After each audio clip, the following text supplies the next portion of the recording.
The Lifestylist, episode 207.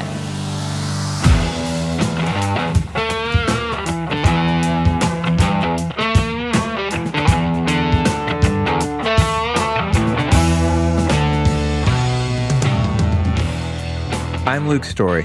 For the past 22 years, I've been relentlessly committed to my deepest passion, designing the ultimate lifestyle based on the most powerful principles of spirituality, health, psychology, and personal development.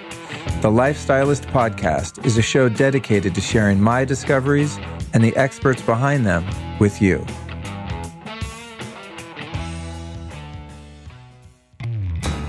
The podcast you're listening to right now is made possible in part by my friends over at Juve. Now, if you've been listening to the show for a while or following me on social media, you've probably seen me using red light therapy or at least talking about it.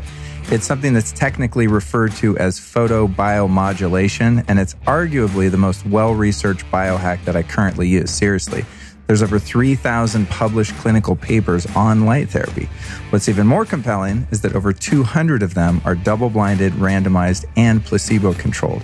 In short, that means that they've been proven to work. So some of the benefits include improved skin health, increased muscle recovery, better sexual performance, and reduced joint pain and inflammation. So you can see why I'm such a big fan of the red light therapy, and that's why all my friends now come over to my house on a regular basis wanting to use my Juve device. So that's my favorite current application, and if you want to check it out, you can go to juve.com/Luke. That's JOOVV.com/Luke. And if you enter the code Luke at checkout, you're going to receive a free gift. So as I said, this is one of my favorite biohacks. It feels good, it's fast, it's easy, it's something you can stack with other modalities. Red light therapy is the future, and you can find out all about it at juve.com/Luke. Let's talk about one of the most badass health products in the world, and one that I use quite literally every day, especially when I travel. So Organifi is how I upgrade my nutrition when I'm on the road. Now, every single person should have a green superfood supplement in their life, because if you're anything like me, you got to be honest with yourself. Like, are you actually eating enough vegetables, enough greens? Probably not as much as we might need. So, who has time to run to the farmer's market and get fresh organic vegetables and greens and juice them and all that stuff? I mean, it's lovely if you can roll like that, but let's face it, it's hard to do that at home, let alone when you travel. So that's why I love Organifi. They've got a green juice powder that is legit delicious. It's super easy to mix up. It's not all clumpy and goofy. Some powders you try to throw in a glass and stir them with a spoon and it won't work. That totally sucks when that happens. It's super annoying. So I love Organifi, and you can find everything they do over at Organifi.com/Luke. If you use the code Lifestylist, you're going to save 20% off your order. That's Organifi with an I, Organifi.com/Luke. Good place to start is the green powder, man. Organifi green is legit, delicious, super good for you, super energizing, and very easy to travel with if you get the little travel pack. So Organifi.com/Luke is where you want to go.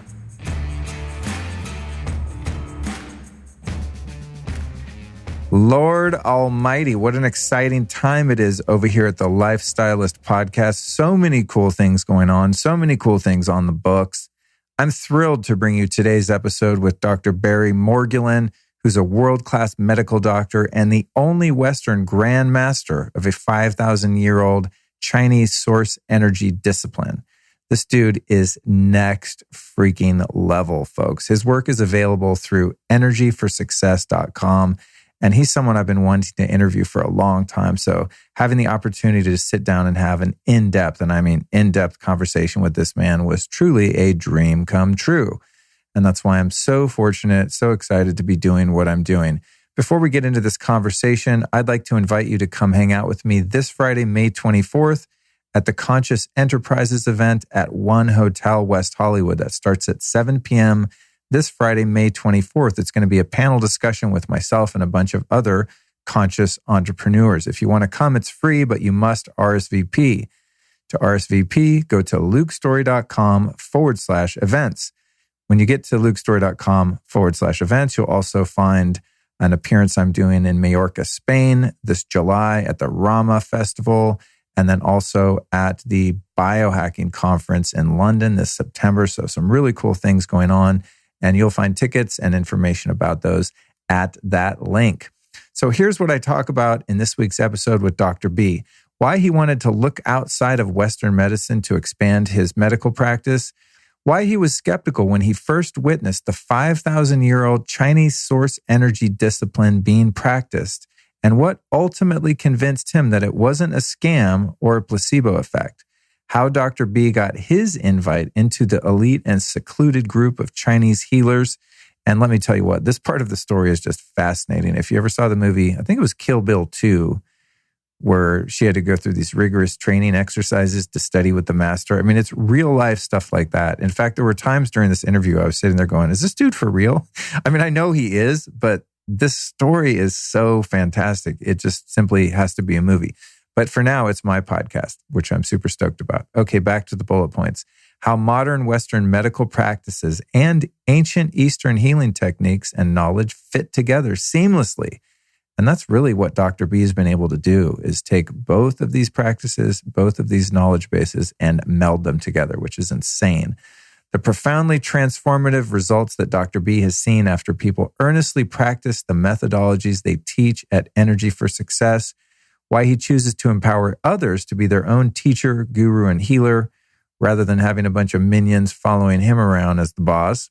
He's got a lot of humility, which is the true sign of a master, of course.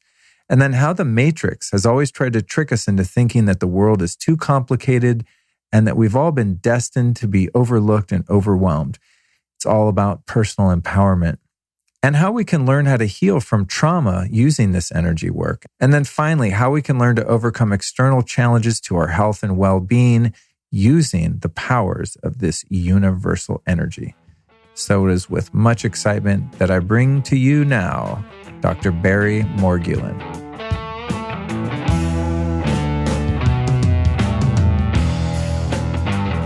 All right, here we are with Dr. B, man. So glad I get to sit down with you. Me too.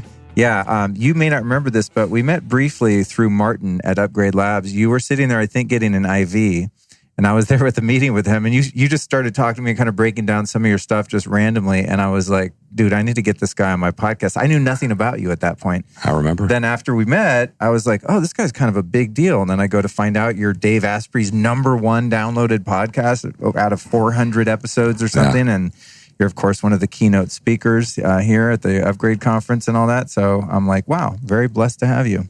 That's wonderful. Yeah, thanks man. Here. Yeah, I'm glad we connected. Yeah, me too. Yeah, I think anything you want to talk about today, I'm up for it. Cool. So what do you want to talk about? Let's start out at the beginning of the journey. I think what makes you interesting is that you're an East meets West guy. You know, you're Western medicine MD, which I think is great for some people because they go, okay, he's intelligent, he's legit, he's above board. But then you go to China, you know, on your seeking of truth and practices and, you know, ways of achieving fulfillment in life. And you discover this whole sort of esoteric teaching of energy work that's now become, you know, the other part of your life's work. So what first motivated you to go to China and, you know, be on the journey of seeking more truth? The most important thing I can tell you is that so that we can get right to the heart of the key flexion point was I was doing just like 30 years ago. I was here at UCLA, gastroenterology, endoscopic surgery, teaching, private practice, still have private practice, 2 of them going all these past 30 years. And doing research too. It's a blast. And everything's wonderful. And for the first time, we could do surgeries on people without hurting them. We didn't have to cut them up. We could do all the scopes. And so I was at the best institution in the whole world. So I was able to teach and be invited places. But the good part of that lasted about 5 years. And then I started to notice that, you know, I'll give you an example. One patient. I walked in this one lady's room, nice, heavy set, older Hispanic woman. And she's laying in her bed, and I was going to discharge her. And so I said, okay, Miss Gonzalez, you get to go home. We took your tumor out, the endoscope, no cut, no, you can go home and do whatever you need. You can do whatever you want. She says, well, you know, I really appreciate that. But, you know, it's been pretty rough before I came here. You know, I didn't feel good, and I still don't feel that good. my health must have had all those children I was supposed to be taking care of for these weeks before I finally got to see you and through the hospital system and now recovery. I wish I didn't have to go through all that, And I said, I feel that way every day when I'm working in the emergency room. Every person who comes in there and they're sick and they've got a problem. And at the beginning, first time I say, don't worry, we've got just what you need. We'll get you well. You'll feel great. But then I realized that many people were frequent flyers. They would keep returning with other illnesses and problems, not their fault. So I thought of her, I thought of those people, and I go, this is paining me that I'm already at the top and there isn't another place to go to find out what I could do to have these people get relieved. I said, fixing's not enough. Okay, I can fix people. I would like you to have a great life before you come. And my ultimate goal was, you don't have to come, that you could heal yourself. Because in my heart, I always believed we had such an ability to be able to take care of ourselves physically, emotionally, even, psychologically. And so I went on a search. My own search took me 6.5 years. And I went everywhere in the world, all over, and on my own ticket.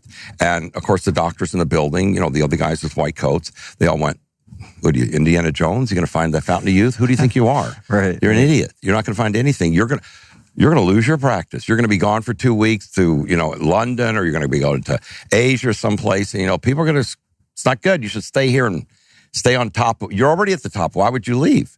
And I said, because people deserve, something much better than that. And wouldn't it be great if we weren't fixing people, that they were taking care of themselves so they could go this way in life? So I went a lot of places. And my ticket was that I would go there and say, I'm going to teach surgical endoscopy, because it was the latest, greatest thing, at major hospitals in different major cities around the world. And I got invited there. We'd work it out. But my ulterior goal was to find out, do you have anything else? So when I would go to London and work there, I remember one of the major chiefs there, he said, okay, everything's good. Are you set up? And I said, yeah, I'm glad you all like the techniques and you've learned it. Now, do you have anything else besides this? And so after a while, he goes, you want something like what my grandmother does out in the countryside? I said, whatever y'all have in England that isn't traditional. In those days, there wasn't even, this is 30 years ago, 25 years ago, it wasn't even alternative medicine. It wasn't integrative medicine. Right. It was called forget it medicine. It's not possible. So, in London and England, there was a thing called Bach remedies, these little flower remedies, they grab them. It's great stuff. It wouldn't do what I wanted to do, but it was still everybody I met along the pathway, even the shamans in Central America and in Korea and South America. It was interesting. It was useful. Great information. In Germany, they had the Rife machine, which they still have, this electrical thing that really rotates you. Yeah. And again, that's something to fix something. It's something that'll sort of do certain things for you, but it doesn't take care of the problem yourself and keep you getting healthier each day, which was my goal. And there was no, supplements were around in different places. In South America and Central America, I actually learned a lot about herbology and also the different people who, in the Philippines, they do psychic surgery, and I watched those people and actually learned some of that. And I said, I don't think I'm going to bring this back to UCLA. It's not going to really be a big hit. The psychic surgery. And South America, they were burning all these huge leaves of all these things you inhale, which, nowadays it's very, very popular. But again, it would not get past the IRB, the research board at UCLA, that we were now going to burn these herbs that some are psychedelic, some are not. And the benefit was, of course, wonderful for a day, 2 days, 3 days, maybe a lot of insight. But I wanted people to get healthier and healthier in their whole body in every way. And I kept looking. In France, they have these aerators that have perfumes that go in through the air that affect your nostrils because your nose is so sensitive. And I had them everywhere. And I have 2 offices, and they work a little bit, but they didn't keep people, super healthy, getting stronger every day. So finally I made it to China. I figured that's the place I got to go. And when I got there, I was teaching the hospitals. I was even in the newspapers there because I did so well at teaching them the endoscopic techniques. And they said, if you want to learn the other thing, remember, every place I go, it's really the secret stealth is to find what else you got. What's alternative? What do you have integrative? And there they had it. They had a whole hospital of herbology, herbs, So I learned that. My father was a pharmacist. So I was actually interested in all the herbs burning, different things. But we had to go out and get them off the mountainside. It was kind of interesting. Wow, the kind cool. of herbs that we actually worked with was really the unique kind, though, like swallow saliva and a bat's wing, and you'd boil this stuff early in the morning and then decant it off, and that's the medicine for Wow. people, and we'd roll it around the hospital to people. And I tried every one of these, and I'm still here. Right. And, that again wasn't going to like push it so that people, matter of fact, I had a long discussion when I learned acupuncture. They were the same thing there. They taught acupuncture and herbology in this one whole hospital just for that. And I was thrilled with that. We had very long needles and moxibustion, with all the smoke everywhere. No smoke detectors. And some cleansing of the needles. But I saw surgeries, and I actually learned how to do all that. And I was fascinated, but I still was going, this isn't really going to be the thing that's going to allow people to treat themselves. But everyone's going to go home and learn how to acupuncture themselves or acupressure. I thought about that. I thought about herbology, possibly. And then one day, I'm walking down the hall in the hospital, and I saw this book. And in the book was this Grand Master with his robes on and everything, holding his two fingers like this. And there's this page, and there was a big incision. And then the next page, the incision's like this. The next page, the incision's gone. And I went, is this real? Why is this here? So I rushed this thing to the chief, and I said, of the hospital unit there, and I said, this is why I came to China. I want to meet this guy. Is he real? Or is this just, that's our national treasure. I go, what does that mean? He goes, he's the repository of all Chinese medicine. Whoa. Yeah, since the days of the Yellow Emperor. And this is after 6 years of 6.5 years, never got what I wanted. Wow. That's since the days of Juan D. Says he's the one who has the what's called root source energy, which is what all the disciplines have emanated from, developed from in China. Whether it was the things you've learned, acupuncture, acupressure, Tai Chi, Qigong. All those things are branches, but it has to be a root. Like with light that's around us, it's actually, we see all these colors, but really there's a source. It's white, right? So there's always a source for everything in physics. And so I said, this is great. Yeah, fantastic. I want to go see him. He goes, impossible. And that was it. He turns his head, and I went, wait, 6.5 years? That's it. He goes, leave. And I went, come on. And my Chinese wasn't that good to fight at that time, but I worked at the hospital. I kept working on him and talking to him. And finally, he and another person connected me up to a cousin, a relative, someone else, and said, we'll get you up the mountains, way up in the mountains. I've got photos of this in my presentation. And they didn't even get me to the top of the mountain. The motorcycle broke down, and I finally had to walk. So here's this Caucasian guy, a tall baseball hat, walking into this temple way in the top of the mountain, speaking not much Mandarin, just to see if I could find this that existed. And, serendipity, I'm there, and I actually saw him treating people. And I said, well, okay, I've done research, and if I can follow this and make sure this is not some trick or something that's like, somebody's trying to prove something, placebo effect on someone. Yeah. This would be the greatest thing in the world. Because in college, I majored in anthropology. And plus I'd done research at UCLA. And so I was clear that I could prove just by seeing them if they'd let me stay, which they didn't want to let me do. They said, no, you can't stay here. Why should we let you stay here? And I convinced them that even though they didn't want to let me stay, that they would let me stay. Okay? And I didn't have, let's put it this way, I didn't have very good food, didn't have good sleeping accommodations, but I was thrilled every minute because I saw him actually do that with different wounds and different people who came in with all kinds of injuries. And then all of a sudden, it was almost like they got a whole transfusion of stem cells. Their face would look younger. And you their saw skin, this, and you saw this subjectively, personally, with your own two I've eyes, got notes, right? notes and notes and notes. It almost sounds like, and I'm more on the woo-woo spectrum. I mean, I'm fully about energy, and I think anything's possible. But it reminds me of two things so far: is the miracle healers in kind of the American South, the biblical kind of healer things, where there's a certain number of fakes, and then there are actual spontaneous healings and things like this, and then. I find it interesting that you ended up in China kind of to seek, for lack of a better term, a guru or a mystic of medicine, when a lot of people end up in India. And that was my path. You did too? I did the Indian thing. Because, I've met so many people that have met these mystics in India, and they, not medical miracles, but, manifesting things out of their hand and bilocating and doing all of these sort of supernatural things. But I've not really met someone yet that's had an experience like that in China. So this is very interesting. I did. I didn't... Not only India, but all throughout Asia, there's so many places that I went to throughout that whole area, even Tibet. Okay.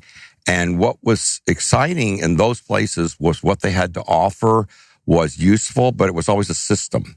And the system was either a system of reincarnation. You're a Brahmin. Maybe you're okay, but there's people who aren't Brahmin, so they can't expect to have what you have.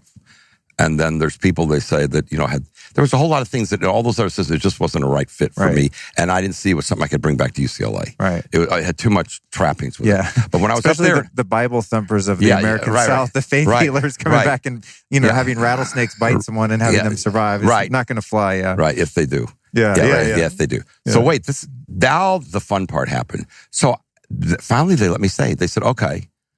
After they got to know me a little bit. And so I would go back and forth every month or 2 months and find my way up to where the Grandmaster was and take all my notes and follow different clients that he had, different patients.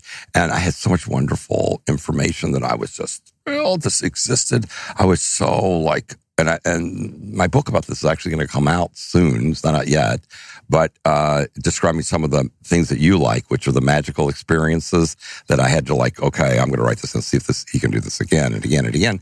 Because, they're up there. They're not, this wasn't staged for me. They're working on people. And I'm just an observer. So, but then one day the Grandmaster turned to me out of the blue and says, would you like to learn? And I went, it's life come true. This is my dream. Of course. I said, I'm already up here in endoscopic surgery, teaching it around the world, teaching it in China. Again, when you're teaching it in China, for us, we're doing this in America, this interview, but even in England, any place, the surgical suites are, very clean and set up, and very few people can be in there. But when I taught in China, there'd be 50 doctors in the room. It'd be just packed because there's so many people. So I said, okay, different culture will catch what it is. I'll blend into that just to be able to, because it was so fascinating to work with them. And so it was fascinating to follow the Grandmaster, but then finally he said he'd teach me. He said, I'll teach you, but it's very short on words. Just sort of I don't know, did you see Kill Bill 2? Yeah, of course. That's what I always think of, actually, a little bit like him in that who wasn't a lot of words and also very straight. So he said, I'll train you, but there's a couple of provisos. And I said, okay. He says, if you make it, it'll be unique because no one ever makes the training. I said, what? He says, well, this training is since Lao Tzu. This is Lao Tzu's training. This is what this whole thing, what you've been around. And I saw it with all the charts and everything he was working with the months I was there, is that, the yin yang symbol, that was invented by Lao Tzu back in the day. And Lao Tzu existed back in the time around Buddha. So there's a lot of wonderful things about that. And Eckhart Tolle, I think we talked about that. He loves that part about that back in those days, there was such a massive amount of transformation energy that existed. These two guys that developed this wonderful contribution to mankind. And why is it a contribution? Because really Lao Tzu actually discovered quantum physics.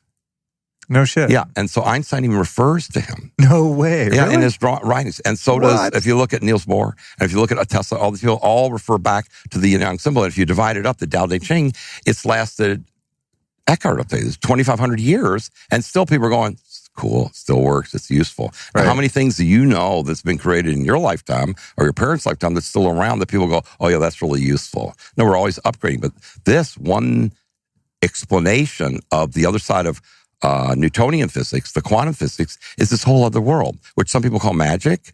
But actually, do you remember what Einstein said about magic? Someone was interviewing him, and he said, well, really, people think that something that's unknown is really mystical or magic or it's so unique you can't believe it. But once it's actually discovered and known, then it's ordinary. It becomes something, of course.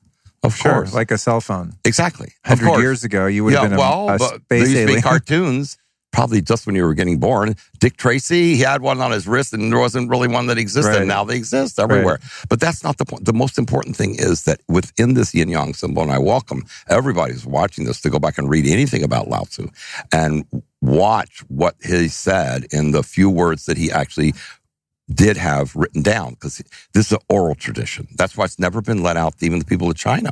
That's why I had to go up in the mountain to get it. I couldn't find any books on it. when the chief wouldn't let me go to say, there's no one's going to take you up there. He says, they're not nice, which I found out about that, but it's very expensive and they just won't accept you. And he says, I said, okay, fine. Just give me some books. I'm a doctor. I can read. He says, there's no books. It's an oral tradition. I said, well, you mean it's been handed down for 2,500 years? He said, yeah, that's right. And he's the repository, and people go up there to train to certain levels. I went, that's how I wanted to go, remember? So while I was there, he says the two things. He says, one, there's no way to know how far you go, because in this discipline, you're only going to develop the ability to do what the Grandmaster, what I can do, he says, if you're meant to. And you'll stop along a certain way, and that has to be okay with you. That was the first thing. Second thing he says is you may not make it at all, in terms of you may die here. And he says, there's no malpractice. He says, we don't have malpractice. You're not going to be able to call a lawyer if you die on one of these cliffs, on one of the challenges. And plus, there's many, many injuries with people that try. It's just been training people for years. He says, so you need to know that. No one's going to have your back here. So, believe it or not, I actually wrote all these letters, and if I don't come back every time I would go there, because I knew how dangerous it was going to be. And it's true. Once I started the training program, there were so many challenges every time, some physical, some extremely dangerous, that I was glad I wrote those letters. If I don't come back, here's what to do with me and everything else that comes. Because there wasn't even guarantee that I would be able to contact people back here, radio contact or telephone contact. This is before cell phones. What were some of these physically dangerous training exercises?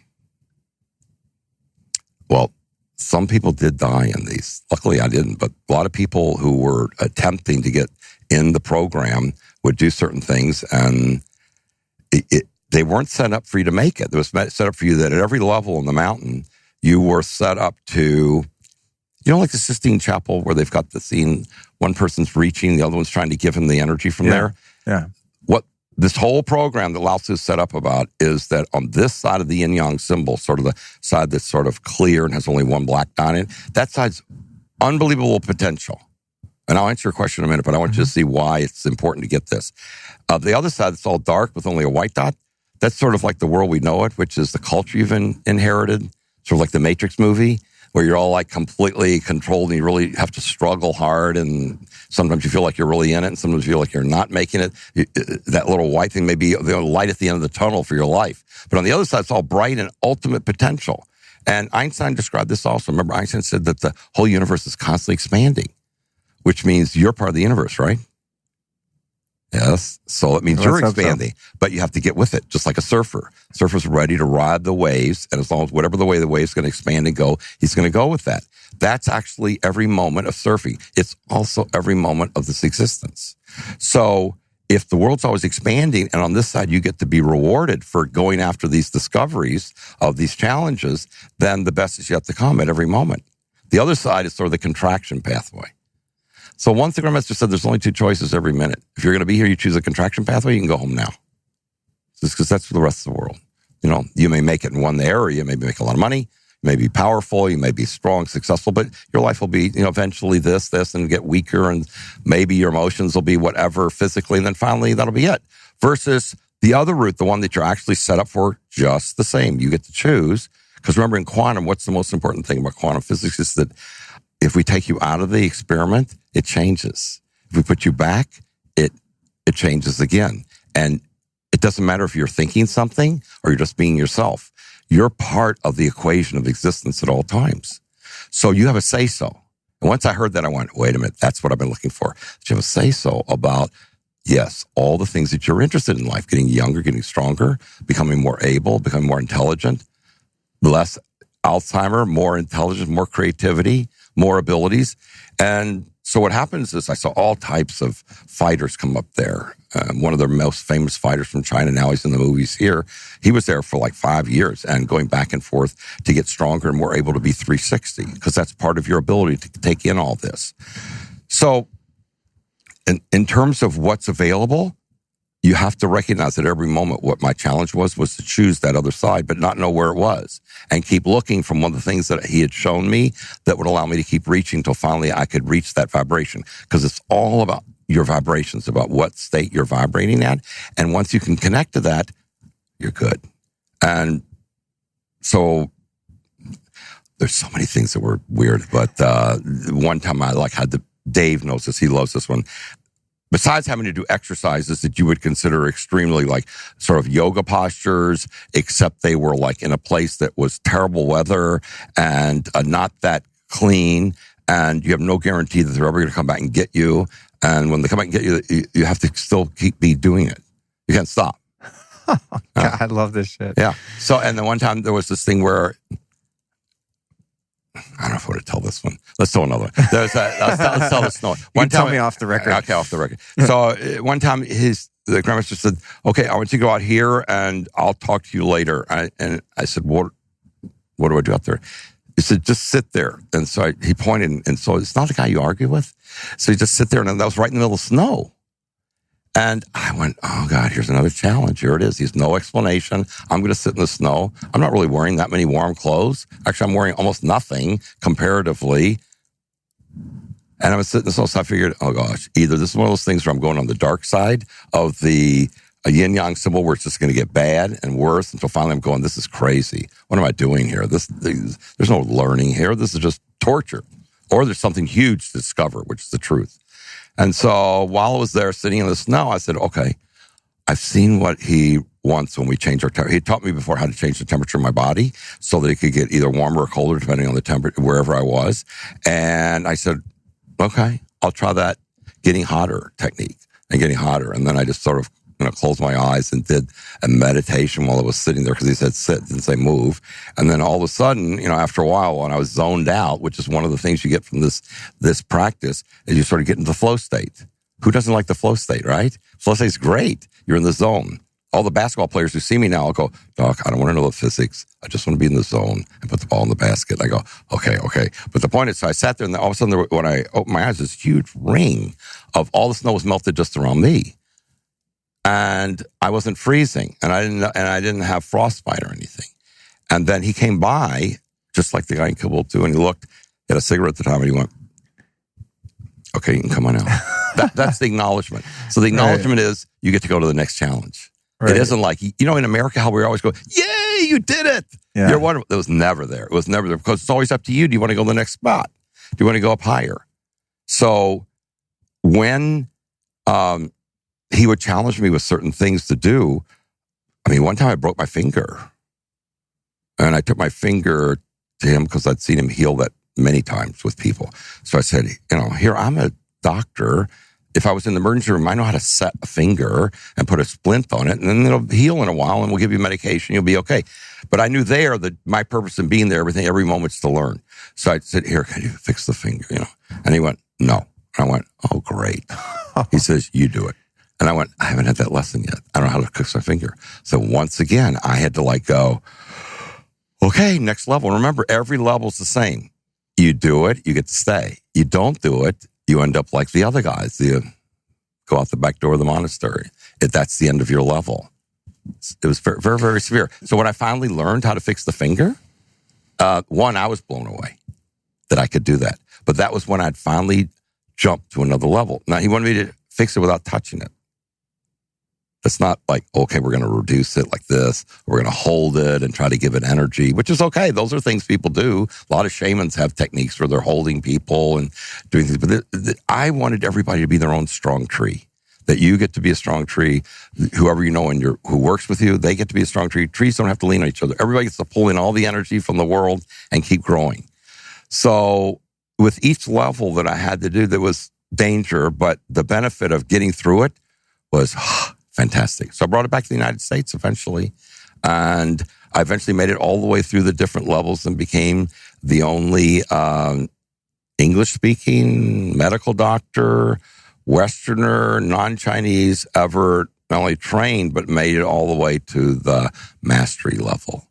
And so there's only 9 of us left. 2 questions. How did you break the finger? Going back a little bit. I'm just curious. What was the exercise? Of course, doing something wrong like anybody else. I'm on a mountain and I'm holding on something that another one of the things I was supposed to be doing. And when you slip, you try to catch yourself with your hand. And that's what happened. Since then, I've had multiple falls though.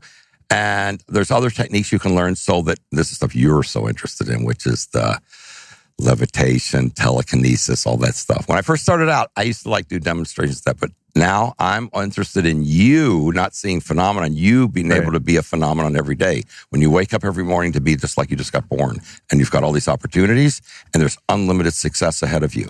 So I came back to the United States, and that was about, I guess, maybe 17 years ago or 14 years ago.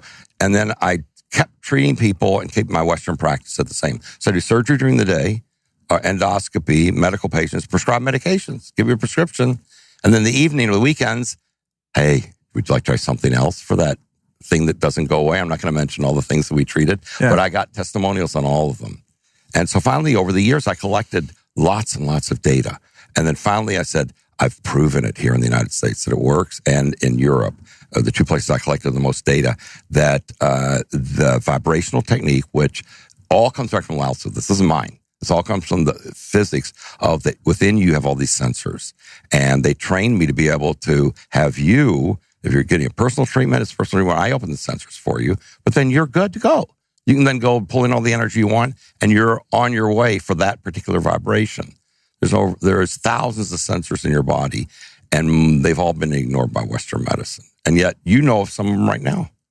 You want me to tell you a couple? Yeah, and I do, and also does this have to do with the meridian system? The meridian system's excellent. You mean the acupuncture system? Yeah, the acupuncture system, is that have to do with the receptors? The sensors? The sensors that you're speaking of. It fits in that. Oh, okay. The best thing the only good news was that all the degrees I had learned in Western medicine and all I learned in acupuncture and acupressure, and I even learned applied kinesiology, all that fits in. It's a hologram. It's all the good stuff fits together. So those pathways are all useful. But I'll give you an example so you can understand the whole discipline. The way you're made is perfect. If you start out in life, and if you remember what it was like early as a kid, you're like, you can't wake up early enough in the morning. Sun's out, you're ready to go. It's fun. Or maybe you can remember a spring day, one day maybe on the way to your grade school or something, and it was all beautiful outside. You can smell the air. Feels good and it's beautiful. And maybe you're going to school, but you're going to play maybe in the afternoon. But it was like, life is good, right? There's that exhilaration, and you're not taking Prozac, and you're not taking some drug, and you're not eating tons of sugar. It's just sort of that's your experience of life. And you're thinking of more things to do. That's all within you. So once I learned that it was already in people, this got me my first goal, which is I wanted each person to be their own doctor and each person to be their own guru. Now, of course, you can have all kinds of advice from people. And I've got everybody I know that I talk to about things if I want information or advice on something. But you get to be the person who makes the choice so it fits for you perfectly, you see. So let's take a small example if you want to know how this really works. I show a picture in my lectures sometimes of a little girl, maybe about, 6 or 7 years old, and she's on a two-wheeler with a little flag, pink. She's so cute. You would just go, it's one of my patients. Okay, but before that picture was taken, she had told me, I'm never going to ride a two-wheeler. So stop trying to train me how to do it. My mother, I don't care what she says. I'm not the kind of girl that's going to learn two-wheeler. So I said, okay, I understand that. That's not how you're made. You're made actually inside to be able to ride a two-wheeling bike. And you're going to do it. And I won't let go of the seat until you learn. So we had a number of lessons until finally one day, you probably had the same experience. She's shaking on the bars like this and she's all afraid. I said, don't worry, I'm here. Don't worry. And then all of a sudden one day, it clicked in. And she got the sensor that's inside that we call balance. That's a sensor. You didn't put it in there. Did I give her a drug to have that? No. Did she take a lesson? Oh, there's 20 steps to riding a two-wheeler. No, it's just she kept looking and looking. You're like, remember Sistine Chapel? We kept reaching. She kept reaching for that one vibration. And I knew as long as I was giving her the energy to keep with it, that's all I was doing. So the other sensors already been open. She just has to want it. You have to go for it. And all of a sudden it clicked. And once she had it, she could ride. Then once you know how to ride, do you ever forget? Never. So after that, it's almost like if you interviewed her 6 months later, go, did you ever have a hard time riding a bike? No, never. I thought you skinned your knee. No, that never hurt. It was no problem. I thought you kicked your bike. No, that never happened. Bike riding is easy. I can ride now with no hands. Because once you've got it, you're just reconnected to the way you were made. See? So people nowadays are talking more and more about the fact that your internal hormones are stronger than anything you get from pharmacology, right? and that your internal rhythms are more healthy for you than anything you could do with putting a ton of equipment on you. Even though the equipment may help you. Of course, I'm all for if you come in the emergency room and you want something done, we got to cast your leg, great. If you want a painkiller, great. But if you want to be able to treat yourself each day so that you become stronger in all 8 things, which is more creativity, more fantastic relationships, to be able to soul relate with people, not only your closest person that you want to relate to, but also the people who are at work and the people that you haven't met yet, that all of a sudden you're going to connect with them. We have one lady who was here at this conference. I wish you could have met her. She's a neurosurgeon, okay, from Hopkins. Now, if you're a woman, you're a neurosurgeon from Hopkins, pretty much you've made it. You know, you're an academic institution. You're a tough person. You're intelligent. Plus, you're a teacher too. Well, she started with the energy with me about 5 years ago. Since then, she's just exploded into so many different things so that her surgeries, she says, and she's got them all on record, are half the time. She has the best statistics of anybody in her group. Really? All the other neurosurgeons. You can meet her. She's here. And she has her crews before each surgery to do the exercises. Because what I brought back for you, which, again, the things that I was trained in that had just never been written down. There's people who observed other people over the centuries seeing, oh, they did this, and then they thought maybe that I should do that, and then other things came out of it. But no one had the real juice on how to have each person just go, oh, I just have to do this. And that's what I did. I brought back all the physical exercises, the mental exercises, the auditory and the visual ones that will allow you to really take on all 8 things that are your birthright. And so this lady has her crew do the exercises in between cases, and they don't know what they're doing. They just love it because it makes everything go smoother, they said, and the results are better. And she's just having such a fantastic result. And all the people in the hospital keep referring their patients to her because now she's become a phenomenon. Her results are so good. I'm wondering what it is about you, Barry, that gave you the stamina and the determination, you know, the tenacity to be one of the 9 that made it through the training. Have you ever looked at that? You know, do you have this spiritual will or karmic destiny that really gave you a strong enough desire? You know, because I think we can all withstand various pressures and discomfort, right? But we have to have a reason for it. We have to have that desire. What was that burning desire or quality that you had that all the others that fell away and chickened out because it was too cold or they hurt their finger or whatever? Or, yeah, well, and, you know, that would be a demise that you couldn't come back from, no matter how strong your will was. But what do you think it is about your personality that just made you keep moving forward? Because it's a quality that I think, possess to a degree. Everybody has that. It's just okay. It's just as you grow up in this culture, whatever culture you come from, which when that Matrix movie was made, that's what they were trying to infer to you, that you grow up in a culture which really doesn't support you expanding. It's more or less contracting and sort of falling in line. And even if you don't fall in line, you're falling in line against that. So you become something else when really you're supposed to be expanding all the time and discovering. So let me think for a second. I would say 2 things. One, the same reason that after I came back, I made everybody sign non-disclosure confidentiality agreements who got treated for almost 10 years because I wasn't. Oh, that's right. Okay. When I did Western medicine, I made a goal for myself that I would not want to stand at the end of a patient's bed or in front of a room of doctors and not be the best. So I wanted to go to the best institutions so that I would always be telling people the accurate information so they could get well. Because that would be win-win for me. I was always a win-win person. And this discipline, as Einstein explains it, it is win-win. But I was such a person that knew that people don't necessarily know that that's true because the world is sort of set up in a certain direction that I collected all those testimonials that were all spontaneous. They wrote them in. I didn't tell them what to fill out or anything for all of the 8 categories of things that the vibrational energy opens up in you, for all the vibrations that you can pull in. And so I'm, I guess, somewhat a person that wants people to get happy and successful and get your birthrights, to know that that's really why you're here, to be your own doctor, your own guru, and that it takes a village of people doing that so that we can all help each other, and that eventually my real goal of world peace so that people can be peaceful. Because really, you know, when you're able, like with this energy, we do the exercises every morning. This source energy, you're like ready to take on the day. So if somebody hits you during the day and you're already pulling in this wonderful space, you go, oh, hi. Versus somebody else hits you and you're irritated and you're on the freeway, you go, what are you doing? But you're bothering me, because your level of ability to sustain and be on the surfboard in life is not necessarily strengthened every morning unless you do these exercises. If you turn on radio, TV, Howard Stern, whatever, you're going to have a certain aspect of you that's going to be stimulated. It's funny. Howard Stern's one of my inspirations as an interviewer, because the best. He has a way of curveballing. No, the guest. He created. It's amazing. It's funny. No one ever mentions him on the show because he's not a podcaster per se, but it's the best. He is arguably one of the best interviewers of all time. Despite his irreverent sense of humor, which I personally resonate with, many don't. But he's a great interviewer. So anyway, he's amazing. Amazing guy.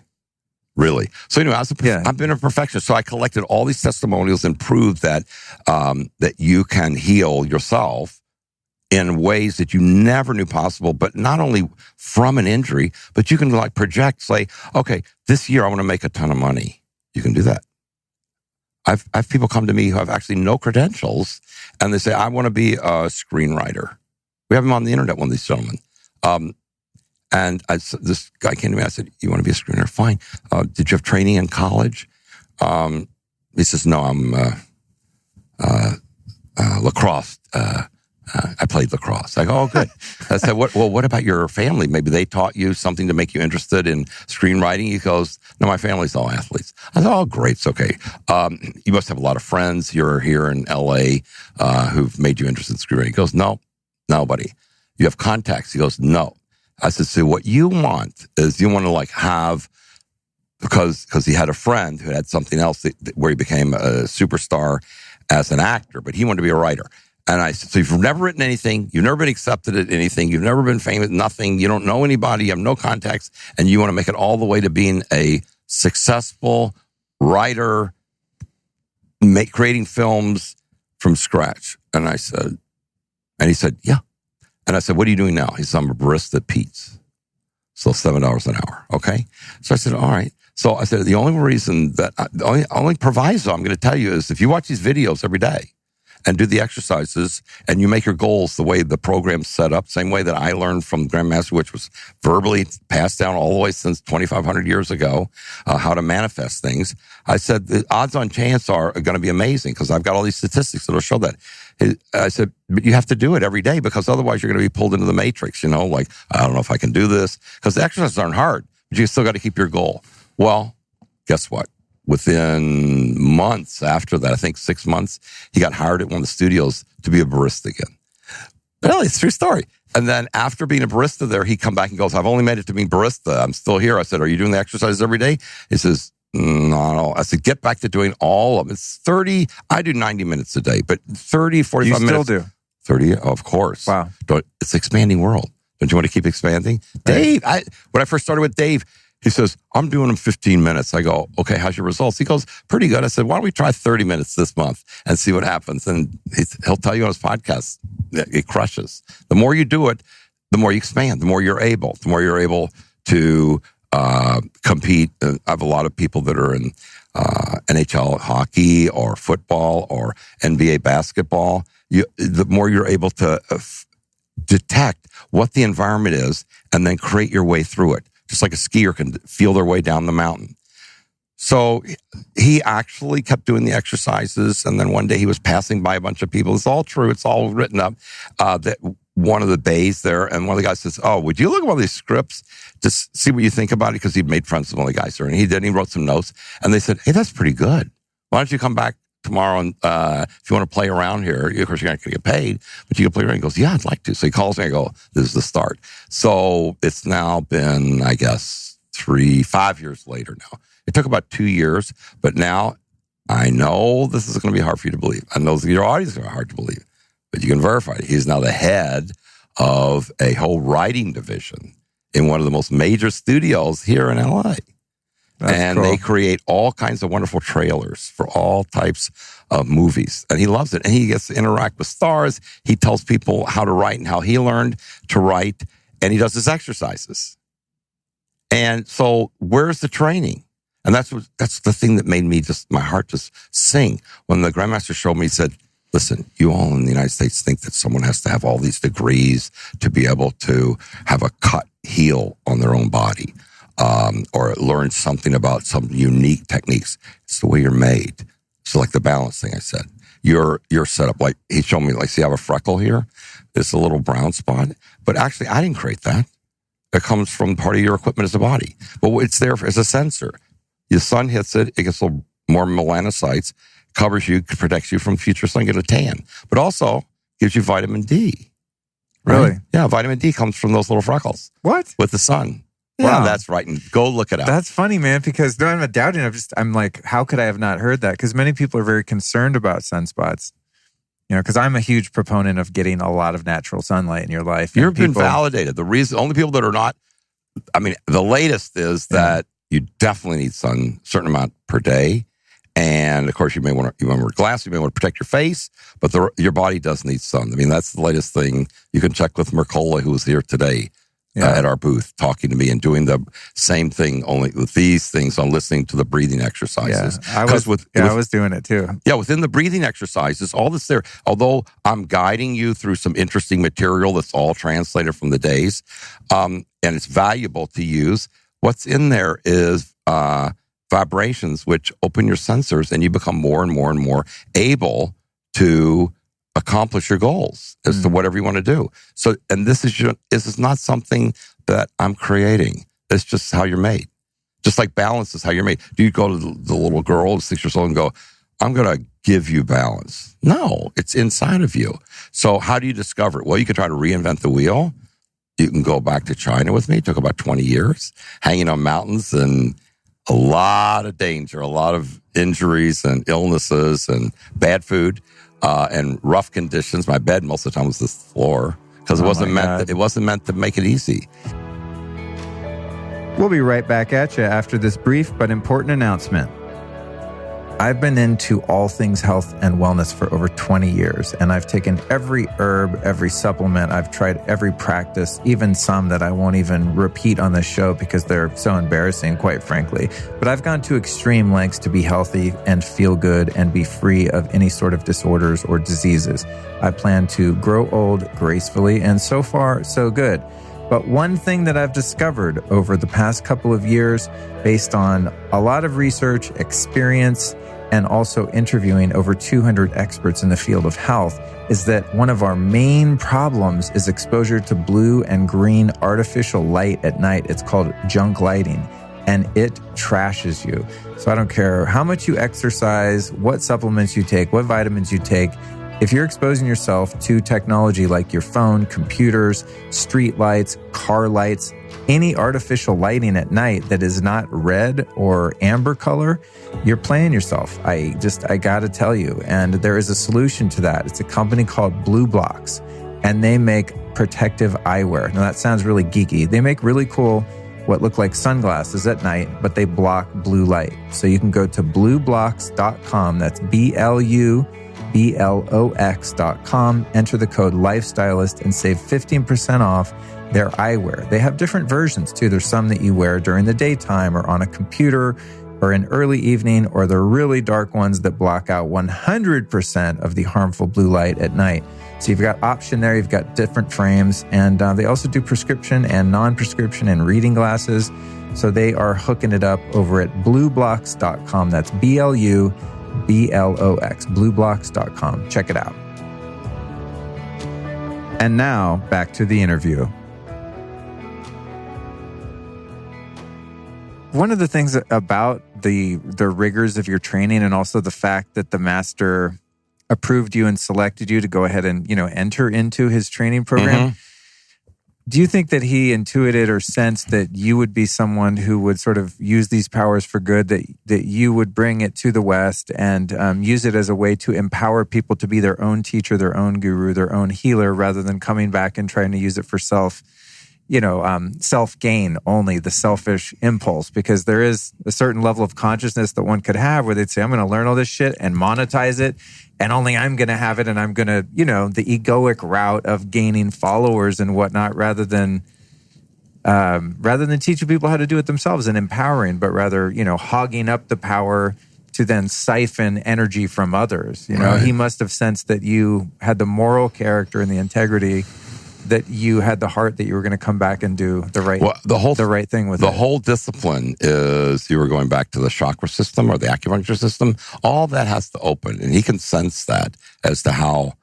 Well, you have time for a good story? Yeah, I have plenty of time. I got as much time as you got. Well, dude. This is a pretty fun story. When I said an hour, that's because I like to get a minimum hour. If you want to keep going, I'm game. I'm loving this. This is amazing. It's up to you. Oh, let's do it. Okay. Yeah, keep rolling. Okay, so I was up for two things. One, I was already at the top of my field in the West, so I was willing to really risk it in terms of all the things he said, because everything I saw him do, and when I could duplicate it, it worked. It worked for me. And it worked over and over again. And that's part of research, proving something works here in China, also works back in America, also works in going to Korea. And I had patients everywhere after a while that I got to work with.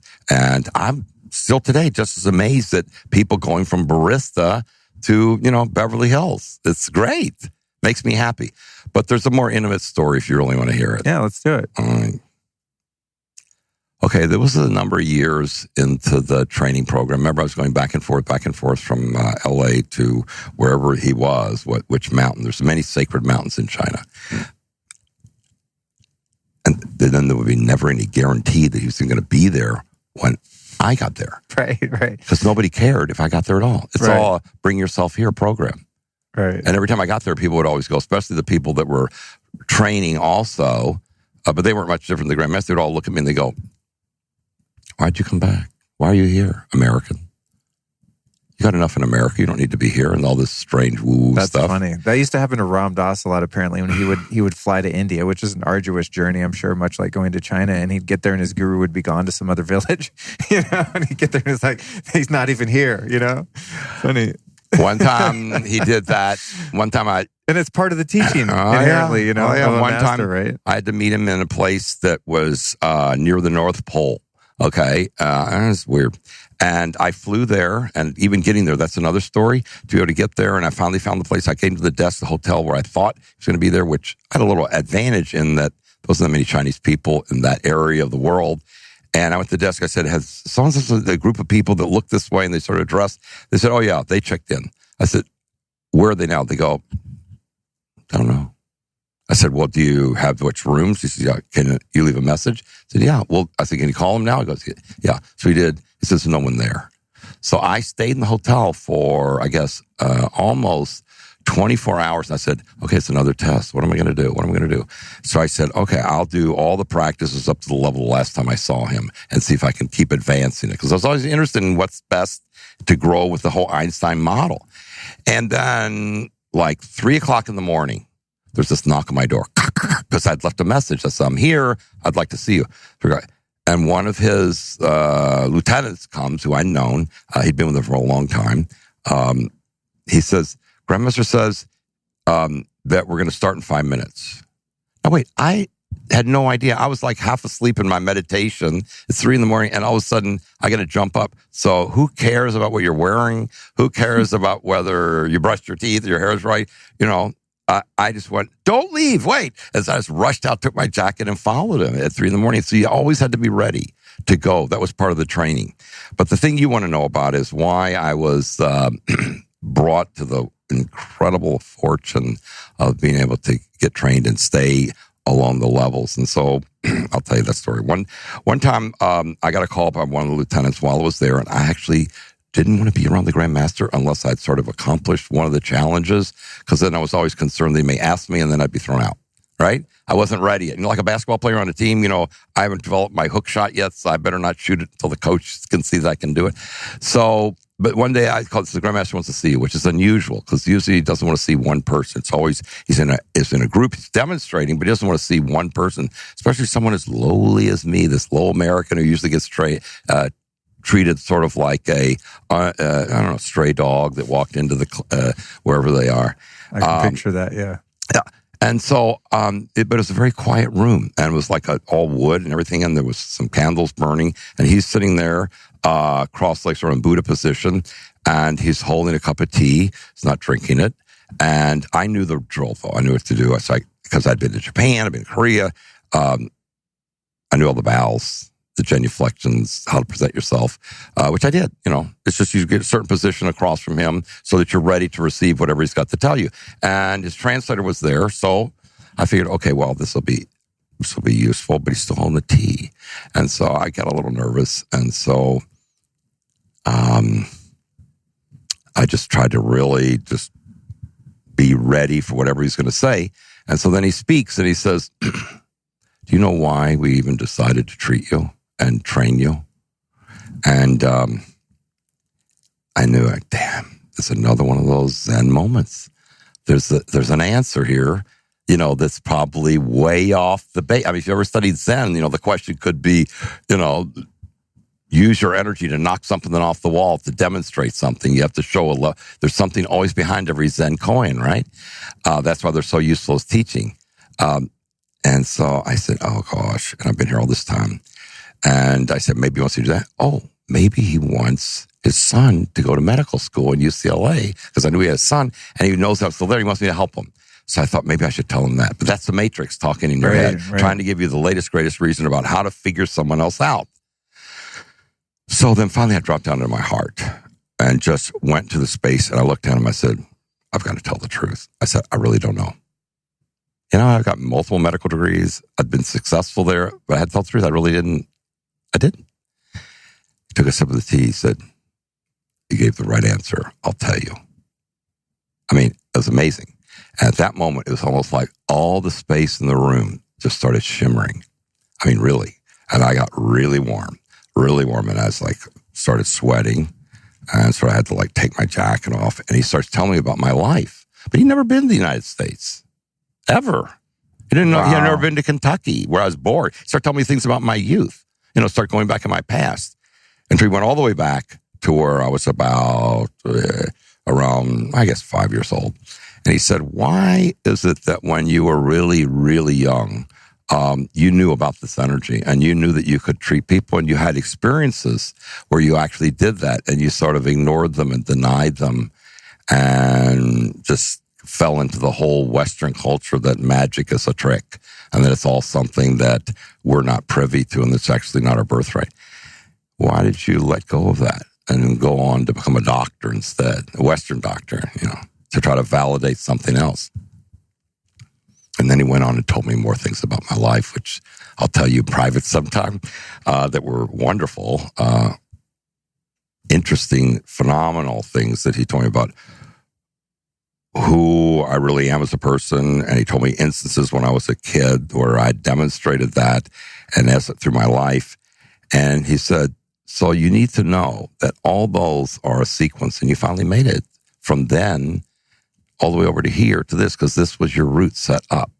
Just like every person has a root set up to keep expanding, and you get to expand it, and you've taken yours to this level. And now it's time for you to go. This is my goodbye. Wow. At the same time. Wow. Says, now had you grown, even though you had a very non-attached relationship with this man at this point? I was attached. Did you have an emotional connection? Attached, yes. But the one thing I did know, that in the training, I lost my mic. In the training, people either got really hurt and they never came back. They got really angry that it was too difficult and took too long. Like sometimes he'd give you an exercise to do, and that'd be the only exercise you get for 2 weeks. And, people who were from Hong Kong who spoke good English, they would always complain to me. They go, God, he's got to show me another exercise. I mean, I'm bored with this one exercise. And then the unfortunate person that would ever ask, can I have a new exercise? I think I've got this one. The Grandmaster would just go, if you knew that exercise the way you need to know it, you could see that the value of how much energy you could pull in would be enough for you to do just that one exercise, and for me to never teach you anything else again. Oh, damn. And this guy went, really? And at that point I knew, I got a big challenge here. I got to, for everything he gives you, you got to find the kernel of the blossom inside, the lotus blossom. How old was this Grandmaster, by the way? If you have an approximate How idea. old was Lao Tzu before he died? 163. Who knows? I mean, I'm picturing a really old man with a long beard. Yeah, did he fit the visual, the physical archetype? Robes and okay. all. Okay. And just as nice as that guy, which is not at all. And very But always, here's the most important thing for you and me and for everybody. His ability to be straight with you was always because he has only one purpose here, to teach. So he wants you always to grow. So he knows that life in the matrix, the world that I call the culture which you come, is pretty much like you're going to try and maybe people are going to help you, but there's a lot of manipulation out there. There's a lot of people who are not going to tell you the truth, and you pretty much try and maybe you'd get a little bit of a success. But that if you knew, like a skier, how to ski down the mountain and all the moguls, you could handle any of that stuff if you're in the flow zone. And one of the 8 things that this gives you, if you do the practices every day, is to be in flow at will, or be in the zone at will, and to be in your creative state, and actually open the Einstein part of your brain, get smarter every day, to actually become more awake and aware. Everybody knows this quote from Einstein that he says, your problems that you've got, if you're going to solve them, they're not going to come from where you've been thinking from. And everybody goes, oh, I got it. Instead of doing geometry, I should do calculus to get this thing done. No, he's not saying that. What he's saying, Einstein's saying, Grandmaster even knew about this, is from one of his other quotes, which I hope you've heard this quote. Einstein said that every moment in your life is to be experienced as an absolute miracle. And he describes it in his writings as a rapture, that you're full-on miracle, that this moment, he says, or else it's nothing. Now, what's he mean by nothing? He means that you just shifted to the other side. You don't have a chance. You're back in Mr. Smith in the Matrix. Things are not going to be a little rough. You got a lot of conflict versus in the energy, and the source energy, you find that so many people, one of the terms for it in English is serendipity at will, and wonderful people relating to you out of their heart space. So you actually get great people to connect with you. Dave's wife, Dave's asked if we can give a plug for him. He's such a great guy. That's where we're meeting, his biohacking conference. After he got treated the first time, I gave him all these things to do when it was all super private and I wasn't out here in the public, letting everybody get it. He called me 3 days later because we always did follow-up, and I said, okay, tell me what's going on. Are you getting your goals? Because I'm always interested in perfection. You guys accomplishing whether you wanted more love, more health, more success monetarily, whether you got the book out or anything. And he says, a lot of things are happening. He says, but the strangest thing, the way he talks, strangest thing. I said, what? He says, my wife said, whoever that doctor is in Los Angeles, you're going back to him. Oh, wow. And I said, yeah? Why? She said, because I don't know what he did, but you're different. You're like when we first got married. You're just this wonderful teddy bear. You're great. This is fantastic. This is our original relationship. See, all this got opened up, but you don't have to think about it. You don't have to think how to be great. What you have to do is just be open up. You just got to find that space where you can balance, ride the surfboard, do whatever thing that you want to create, but not with the stress of it, but with doing these exercises so that all these wonderful sensors inside your body open up, and then you can start achieving things that you never thought possible. So, really, it'll keep you so excited. So relationship, which is one of the things, he didn't come from relationship. He came from the book and all these other things, but relationship became this great thing for him. So he's thrilled about that. So that's what I like. All of life is set up for us to win if we can hook into that side of the expansion pathway. So that's the miracle side of what Einstein was talking about. Life at every moment. For you, for me, for everybody and who's listening or watching, is set up to be experienced as a miracle. So it's a miracle that's like better than you could expect. So if you're not experiencing that, then it's nothing, he said, which means that it's not nothing like you're a bad person, like you missed it. Flip to the other side. And that was the best thing also about being trained there, was that at every moment, the Grandmaster said, y'all think the world's so complicated. It's only 2 choices. You're going to choose to augment yourself with doing the practices to become a win-win person in the energy and grow and expand, doesn't matter what your age. I've treated people in their 80s and 90s, and they come back lots and lots of victories in every way.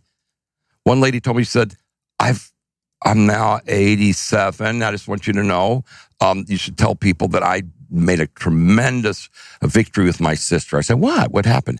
She said, my sister and I haven't talked for 75 years. Wow. And I said, really, why? She says, well, we live in the same city, but we never liked each other. We never got along, nothing. She's on the website too, testimonial. These people send these in. I didn't ask for this one, but we always have these categories where we're interested and they might have a victory. She says, just amazing. I just went to her and I went, I've been doing these practices and I love you. And I realized I always loved you. And we've had so many disagreements, but I'm ready, if you are, to see if we can start something new. And the lady didn't even question it. They just sort of melted into each other. Sort of like Dave's wife and Dave. That's how we're made, is to find people who really want to connect. So the greatest thing about doing these energy practices, it doesn't matter what your age is, or your child. I've worked with children who have autism, who have Asperger's, who have all kinds of other problems, and they just zoom up to the top of their class because you have the ability within you to heal, open up your brain, and become part of the miracle. Now, it may sound unusual for a doctor to say this, but if you and I look at your hand, okay, can you look at your hand for a second? You look at your hand and say you had a cut on your hand and then you went to bed. In the morning, you'd wake up and sort of expect that cut would get a little bit smaller, be better, right? Mm-hmm. But the truth is, you have no idea how that happens. You can read a physiology book about it. You can read an anatomy book that, well, these cells go here, and then if you do the mitochondria stimulate, yeah, but really? Why? Why you? Why does that happen? Why do you deserve that? Why does that happen? Why in the morning does it just do that for you? How come that happens? Because of the mystery and what the Grandmaster wants you to get, what Lao Tzu wants you to get, what Buddha wanted you to get. And his way of describing it was that you guys are way off base. There's this mystery part that I'm sure fascinates you. Even when you see a movie like, Doctor Strange, right? Did you see that? You know, the mystery part of that fascinates us, doesn't it? Because it's real. And if you can connect to just the joy of the fact that, okay, I wake up in the morning and forget about the cut. I wake up in the morning, I could use this hand. Look at your hand. You get to use this hand and you didn't even create it. You don't have anything to do with it being great. But boy, is it wonderful. Oh boy, is it great to use. And that's even one of the exercises the Grandmaster gave us was to take every part of your body and actually completely be blown away about the fact that you get to use it every day and you don't have a clue to why you deserve that. Why you, this lifetime, get an opportunity to actually have this hand that does all these wonderful things and have a great day. And it's way beyond being just gratitude. It's getting with the program, getting with, I'm on my board now. This great board. And the ocean always is moving. That's part of me too. If I'm going to ride this hand is part of me. And so you start to define yourself without the limitations so much, but it's something much bigger than just, okay, well, this was government delivered, this body, and I'm just going to run it till finally I get the goodies here in this lifetime or not. That is missing the point. I want everyone to get life at every moment. There's an interesting setup for you to experience the miracle. And it's like a rapture. And if you reach for that, you will be tremendously rewarded. And if you deny that, you pretty much have our newspapers or you have our radio like this happened, that happened, this is screwed. In other words, all of us, I think, in the matrix, if you fall into the matrix routine, you feel like you're blocked or you're stopped. And everything with Lao Tzu was, and Einstein was, you're not stopped at all. Tesla, you're not stopped. It's all expanding. Your chances and opportunities are much bigger and better than any of us can even imagine. There's an interesting part of this training, and I want to, go into a little bit more of the mechanics and logistics of the actual practice. But I'm hearing actually in the practice and the results of it, there is a yin and yang because you had to be proactive and kind of in that yang masculine, I'm going to do this, I'm not going to give up. I mean, it took some exertion and will, right? Absolutely. And then if I'm going to wake up and do the 90 minutes or however many minutes, it's like that's the part of me that has to have the will, I'm going to do this and I'm being proactive. But then the energies or the yin receiving part, right? Where you're getting that, you're getting the gift and the grace. But you can't just sit in the closet and wait for God to shove hot dogs through the keyhole. It's like, it seems like there is a proactive sense of your own will. You are so correct. Where you have to meet, I think of it kind of meeting God halfway rather than saying, God, fix all my problems, make life easy. It's like, cool, there can be ease and grace, but you've got to meet halfway and you have to give your contribution sort of. And then that. Remember the beginning we talked about quantum? Part. Yeah. You got to be there. Right. If you're not there to take care of the plant in your house, the green plant, and give it water and let the sun take care of it, because it has sensors too. All of nature has them. The plant gets weak and dies, turns brown, and finally disappears, right? So you're necessary for every part of the joy of expansion.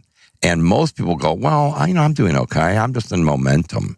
Well, momentum is Newtonian physics. It's fine. There's an experience that whatever's in motion is going to stay in motion unless you intervene, which is now you're back to quantum again. So if you're willing, as the government said, to intervene every minute, which is you have 5 minutes to get here, or else the door is going to be closed at 3 a.m, then you're going to make it. You're going to be successful. But it isn't like you're going to grit it out. You're not going to gut it out.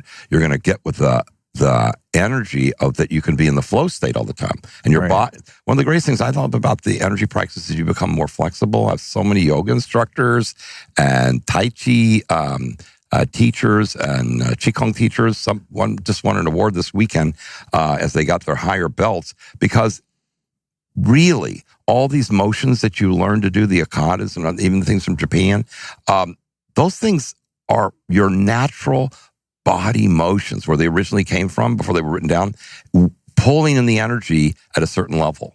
See? And so you really can't do it correctly until, the person who's giving you the belt or not is going to watch and see, are you just mechanically going through each one of these things? Or are you like the young girl riding the bike going, I can do this with no hands now. I've got this. I'm in it. You're in that vibration. And that's our gift every day, is a discovery of the rapture, the miracle of each moment in each of these areas: your physicalness, your strength, your vitality, your discovery of things better than you could expect it in terms of actually, everybody today says that the world is too tough. There's too many things going on. We live in an age that you're overburdened. Okay? And there's just too much data. No one can handle it. And you need to learn to start dividing all these things out. Okay, you got it? Yes. Okay, now. I know this experience well. Okay, wait. Now, I'm going to say the same sentence, okay? Only it's going to be a quote. All right? So the amount of information is from one of the newspapers. The amount of information coming to people these days is beyond what they could ever handle. The world is too complicated with information. There has to be a way that the world is finally going to solve all this, or else people are never going to be able to handle it, because right now we can't handle it. Now, that's from a newspaper article 100 years ago. Damn. See, it's the same Matrix complaint. The Matrix is always trying to say, it's not for you. You weren't meant to be an NBA star. You weren't meant to, the last 3 minutes of the game, pull it together, even though you have a flu and a temperature under 4, to be the person who puts the ball in the bat. But you are. But it takes shifting to that space. And I have so many people in every one of the major sports who've had victories, recognizing they could keep growing. There's no limit. And the limit is put on by the other guy or the other person in your head who says, I don't know if you can do that. That doesn't mean you should go out and walk on glass right now. Why is that going to benefit you? But how about getting the amount of sleep you need? Going, I'm going to put myself to bed on time. I'm going to sleep the right amount of hours, whatever it takes for your body, and then get up in the morning and do these exercises, and I'm going to crush it tomorrow. But not positive thinking, although positive is a good way to go. The amount of data you'll be able to multitask with is going to expand massively. Dave has found that out. Tony's found that out. Peter, all those people who've come that people, really watch all the time as influencers, they do. Tony is up to something like, 36 companies. Virgin Airlines just saw, he just shot a rocket up into it's going to be the first sort of travel entertainment tourist for you to go. You know the gentleman from London? Oh, Richard Branson. Mm-hmm. Yeah. I don't want to say the name. Okay. But anyway, Richard, he now has, 43 companies. I have it on an interview we have.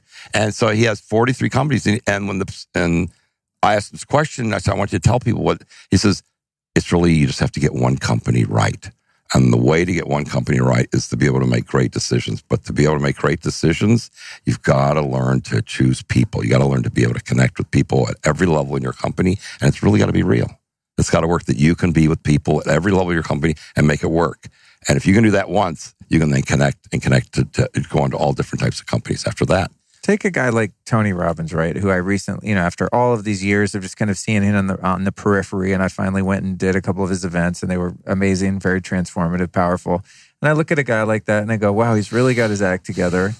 But at the same time, I know he's human and he's got to have his moments, but I really can't see him just having a breakdown and freaking out over a relationship or, having that much conflict with people or in business. He seems to be kind of having this flow. In your personal life, Barry, I mean, do you still have situations where, somebody tries to double cross you in business and you got to sue them, or, you've got a pending divorce or a breakdown of an interpersonal relationship? Like, do you still struggle? You're going to have challenges every day. You're going to have that opportunity where you're going to sit in the snow and you're going, this is screwed. I don't like this at all. Yeah. This is not what I was planning. And then it's going to go ding. Now, how do you want to handle this? So what energy exercise do you want to do right now to put yourself in a space where you're actually pulling in way more? What wonderful source energy. I have all these listed for people. Source energy practice you want to do right now, whether it's one with just your eyes closed listening, or whether it's one of the physical exercises that I can show you that are so wonderful that will allow me to get right back to the place where I'm fully getting smarter every moment rather than getting more upset, right? There's a difference. You can't be both. You can't get smart and be, because it blows your brain out with epinephrine and all the other hormones that are stress. So at that moment when there's a challenge, I don't like the challenge. But the point is that I know it's the next thing to do. And that's what we're here to do, which is to grow out of that challenge. Right. You're to go from skiing green circle in the beginning, little bunny slope, to finally enjoying skiing enough to go, yeah, I can do moguls. I'd like moguls. It's a challenge, but I like them. Now, you don't be foolhardy and go down there drunk and without, the proper skis. So you have to actually take care of things. And one of the things I learned the greatest was at every moment you want to be AAA. You want to be alert, aware, and accurate. So when you're driving on the freeway, if you're alert, not doing your cell phone, and you're aware of all the things that are around you, so you're rather traffic, and you're accurate as to how the distance between you and other cars, your rearview mirror, the people on the side of you, you're pretty much going to be safe unless you have a blowout for an unusual reason. But if you decide, I don't need to be aware, the cars are fine, the momentum of driving really doesn't take that much attention, you have an accident. So our joy every day is not being upset. Our joy every day is looking back. And this is something I would really recommend for people to do, is to journal all your victories. We call them huge energy wins. And we have people call in every day. I've had this for over 13 years. People from around the world say, we want this. So we 365 days a year, we have a group call if you're in one of the courses, and people share about their victory. So you can hear what people in England are doing, people in Romania are doing, people in South America are doing, because they're using the energy to say, I did it, and it wasn't going to turn out that way. I had a sister who I never talked to and didn't want to talk to, and now she's my good bud. I'm not trained as a writer, but now I'm doing great. So the future is, of course, unknown, right? The past, pretty much, you already know what that is. Now, Eckhart is wonderful. He says you got to be in presence. You got to be present yourself. The trouble is the presence is going like this fast. Yeah, there kind of is no now. If you think about it, that's right. There isn't. It's going, can you catch a second? Can you catch it? Yeah, it's funny. But you can catch, once you're in the flow, it opens up that space so that we are on the edge of creation, so that you're in the present as it's blending into your future, so you have something to say about it. What happens to most of us, we want to be in the present, but we're in this momentum where the past just sort of dumps on us. Like, you couldn't do that before. That isn't you. That isn't a good slope for you. That isn't a good job for you. Your body could never do this. And it isn't like you should be foolhardy and do something that would be injurious to yourself, but could your body develop in so many ways, and you have all these wonderful amino acids, proteins, hormones that are being discovered now. I mean, it's just being discovered now about neuroplasticity, right? That the brain can do things and you can affect it. That was my whole training for the past 30 years, which is you all are stuck, the Hermits would say, unnecessarily. Right. Your stuckness is imposed by what I call the matrix culture, and which the is genes and epigenetics too. Yeah, Same now kind people of are thing, saying that. right? And people are going, really? But I'm telling you, can you imagine when I came back to the U.S. and I'm treating people and collecting the testimonials up to like 35,000 now? People, because I wanted to prove, I wanted the public to not have to have me say it. I wanted the public to hear other people say it. And their results would be something that you could go, okay, I'll pattern myself to see if it'll work for me too. Because if I tell you, go, well, maybe he has some reason. No, my reason is my joy is seeing other people like blossom into their lives and have each one of the things. We've had people that couldn't get their job to be the way they wanted it to be. And within less than 7 years, Dave's not the only example. Tony's not the only example. That have gone from like zero to millions and millions of dollars of success. And they were just a startup. And it wasn't like the greatest startup in Silicon Valley, the one in a million. It was somebody who actually methodically went through it using the energy practices and listening to the audios every day. We have 2 people visiting this conference right now from Germany. Maybe we want to interview them. And when they first met me, I said, what is it you want? They said, well, we would really like for you to treat us and have us, because we heard about all the other successful clients you have. We want to have our business grow. And so they had like a nice business, but it was never more than about maybe $5 million a year, $3 million, and there was overhead. And they said, but we've got some great ideas and we want to progress. I said, well, I really don't think I've got time to match the schedule, but I can set you up with these audios and videos that we've got right through the website that you can start using. And if you start getting results, you call me. So that was it. And then about 3 months later, they called and said, well, we're ready. And I went, what do you mean? I said, well, we've been doing the, I think it's the Mastery program or the Dragon program. Either one of those programs. One's auditory and one's auditory and visual. You can find out about it on the website. But the point is that they called and said, we just made $200,000 and we're really happy. We've been playing all of your stuff all day long. You're the Muzak in our office spaces. And our employees love it, just like the neurosurgeon, remember? But they weren't even doing the practice. They were just listening to the vibrations that open up your sensors so that you can go out and make your goals. So he said, we're ready for the next thing. So I said, okay, I'll give you this next program, which is available. One was the Mastery program for high performance, a Mastery program for health and vitality. And they wanted to do these programs. And now it's like, I think it's 2 years later. You can look this up. They just were offered, it's written up in Forbes, $1.2 billion. Wow. That's with a B. Damn. Yeah. And so it's all written up at what they're doing. And there's another company that's even making a bid for what they're making here in both the United States and in Europe. Their ideas are now coming to fruition. But all of us can work hard. But could you work hard, have fun, and enjoy the rewards of what you're doing? It's set up to be that way, but it isn't set up to be that way if you're going to grit it out. You've got to get into the zone of it every moment and experience that miracle, and you're going to surprise yourself. I'm telling you, you will surprise yourself. Everybody out there will surprise themselves if they start doing the exercises, start listening to the breathing exercises. They're all set up in each way. What's embedded in the media, the audios, what's embedded in the videos, what's embedded in the physical exercises, they all do the same thing.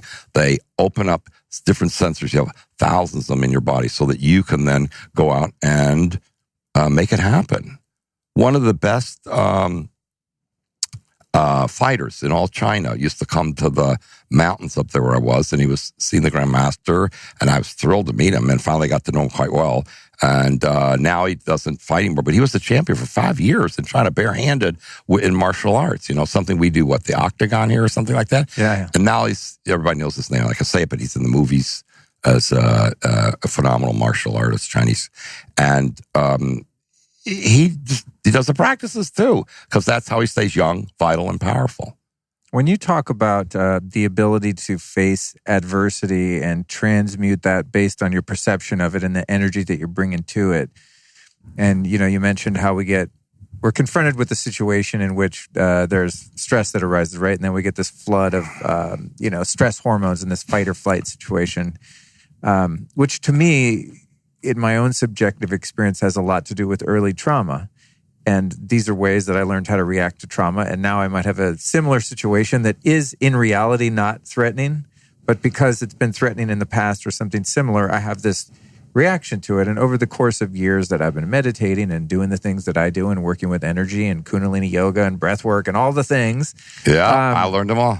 You know, I still find that there are times when I can't shut that down. And what I'm hearing from you is like, you know, learning how to do these practices and exercises has given you and many other people, it sounds like, the ability to, I guess what I'm asking here is how necessary is it to go back and really dig up the early traumas and really work on those and heal from those versus just like going, cool, that was in the past.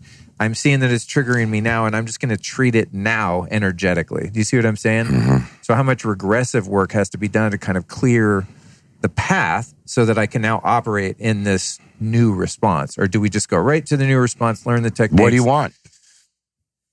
To not be triggered. Good. You know? Let's go for that. Yeah.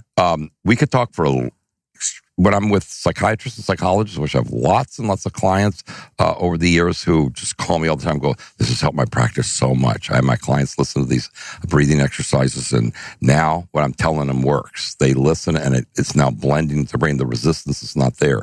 But you want to know whether to have a great life, you've got to get over, I don't know, 30, 10, 12 PTSD experiences that you ran into that have you've been able to control pretty much, but still you're wondering, did I have to go through all that? The best example I have of that is like something happened to me in, you were asking about India. So I was with one person who's very famous and guru there, and spent the day and saw a lot of great things. So fun, not like this episode with the Grand Master, but a lot of wonderful spiritual darshan and all the wonderful things that everybody knows about in India. It's beautiful. Plus, I like Indian food. It's great. But then... do you notice that there's no Indian food on the planet as good as Indian food in India? That's right. It's weird. It can't be exported. It's I'm a foodie. Plus, I remember I've been a gastroenterologist up to now, and all GI docs, we love food, especially all kinds of food. So we're there, and then we're supposed to go to dinner afterwards, okay, and talk. And but we spent an hour and a half looking for his cell phone. So finally, I found the cell phone, using the techniques I was learning over in China. I'm going, how would I find this? I know I found things in China where I had no idea and didn't speak, either could read the signs or what. So I finally, like the people go in the desert, try to divine where the water is. It sounds funny, but the important thing is you have an intuitive sense, which is also a sensor. And people love to talk about that. It's been around since the 60s. So we found this phone. It was in the road. It had been on his car when he came in, put it on top, and then someone had driven it out. And then someone had run over. So now I said, is this your phone? And he went, oh, God, the phone's ruined. It must have happened this morning. But then he melted down and got very angry about how did this happen, what's going on. So you can spend the whole day meditating. And then when you walk out to your car, if you got a big old ticket that you weren't expecting, I've seen people blow up, really melt down and get very, very angry. So that's, like you said, that's that reflex that you don't want. So that's what I love about the source energy, or the whole side of the yin-yang, bagua support, which is that at all times you're going to be a person who's not forcing yourself to say, I'm happy, I'm happy, I'm happy, I'm relaxed, I'm relaxed, I'm relaxed. It's where you come from. So if it's where you come from, all of a sudden, every single thing that happens to you is not just, that isn't what you want. It's not just something that is going your way or not going your way, and you have to calculate it, but it's something that brings you closer to figuring out how to make that challenge into something that would allow you to always be stronger in those circumstances. So that's why I love the fact about it. It's about 8 things all the time. So even though you could be a guru, or you could be a psychiatrist, or you could be a scientist, you could shoot a rocket to the moon, that makes you maybe wonderful in science and money and power. But what about relationships? How's your relationships going? I have one client who owns a football team, okay? And he's very, very powerful, tons of money. But he came to me and says, the rest of the 8, 0. My employees turnover all the time. People just like me. I'm going to tell you about my family. I'm not going to tell you about all the other problems. It's this money I've got. People do what I say. The team does what I say because of the success and power. But in terms of being creative, to being relaxed, to being healthy, to being flexible and stronger every day, to being positive without having to take medication, to be having serendipity at will, to be creative. Those Those things, he says, that's why I'm coming to see you, because there must be something else. So you can be at the top of the world in something. I've even treated, not our country, but presidents of countries, other countries. You know, you can be at very high political office. You got a lot of other stuff to take on. Most of life, once you get into it, can be really a fascinating, successful progress. But if you ignore that and go, you know, numbers are not for me. I'm not going to balance my check. It's not important. I'm not going to follow what's going. No, those are things you can learn. Some people say, I'm not good at math. It's not true. I have kids who are making D's and F's in school, and they go, I can only do recess. I go, that is not true. Their mother's bringing me. I said, I'll show you using these practices, and then you start doing your homework, and you'll see how easy it gets. Because it becomes fun. Skiing becomes fun once you learn how to do it. Riding a bike becomes fun once you can do it. And it's all within us to stimulate that. So having to go through your entire past and your parents' past and multiple lifetimes past, you can do that. We've all done it. There's breath work to do that. I did all those things. Every one of them. You name it that's popular now.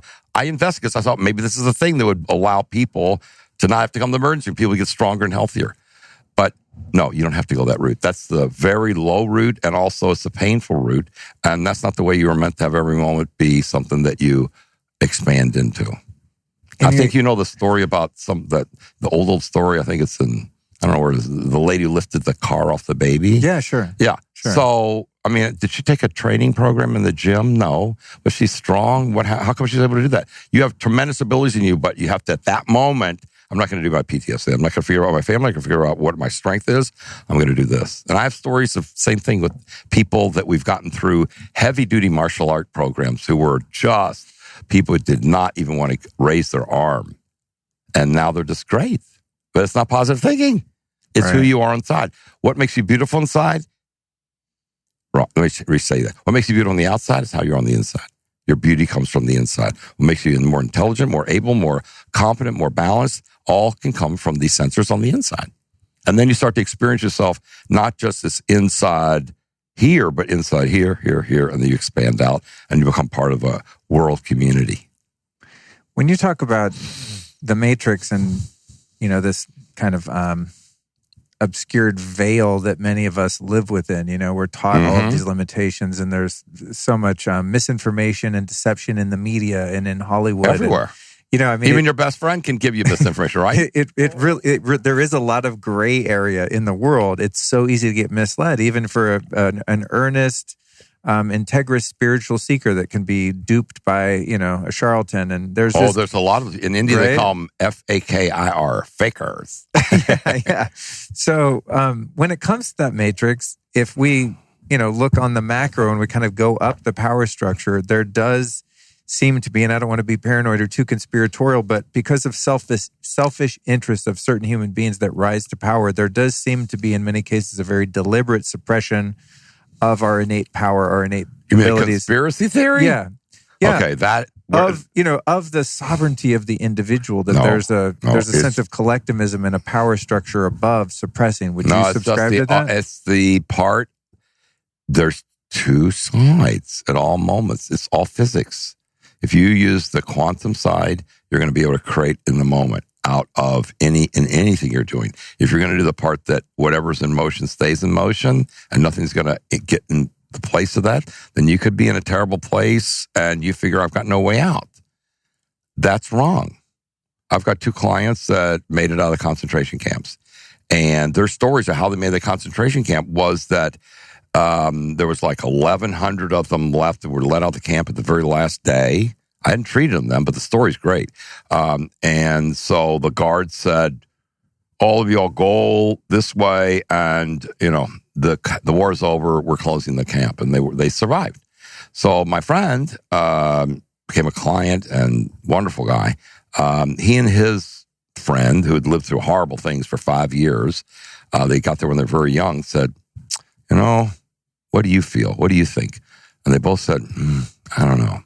Everybody's going that direction, and there must be some other way that might be a little bit safer. I don't trust those guards, do you? And so they didn't. So they went a way that wasn't like the way you would normally expect to go from that camp back to anywhere. Well, what happened to the other people, you've seen the movie about it. They all made it to a certain place in the forest. They got into a barn. They burned them all to death. Okay, They all died. These two guys, story's great. They made it actually finally into a city, And the story goes on and on from there about how they finally made it. And the guy got free, actually made it to the Allied side. So what did they do? Did they accept that, okay, well, whatever's going on here, I just have to follow orders and figure out whatever you're going to do, and these people know better? No, you have to be the one that intervenes. And how do you intervene? From the zone, from the space of being in flow state, from the being in that miracle place at every moment, which isn't something you're naturally being pushed to by whatever else is out there, because a lot of people are trying to direct you where they want you to go. If we closed on this, I think you would laugh. But did you ever see that movie Bananas with Woody Allen in it? No, I don't think I did. It's a great one. Anyway, it's a great movie, but he gives parking directions to somebody. And he goes like this. He goes, and the person's on the street. He's walking down the street in New York. He goes, come on. The car's backing up, parallel parking. And he keeps going until finally the car goes and crashes into the car behind it. And he goes, perfect. And then he keeps on walking. Now, it fits in the movie of being in New York, and New York in a rough world. Right. But that's sort of what you're talking about. That's what you're up against. So you don't know who people are, what their motive is, who's giving you advice, until you develop this ability to actually figure out who's actually supporting you, who's not. It really helps to know when you're hiring people, when you're connecting with people, where you're going to take a job or a gig. And musicians, it's very important for them. Anybody, whoever you're going to work with, whoever you're going to marry, relate to, it's phenomenal to be able to actually say, I really think this person is great for these reasons, but let me use the energy in a check.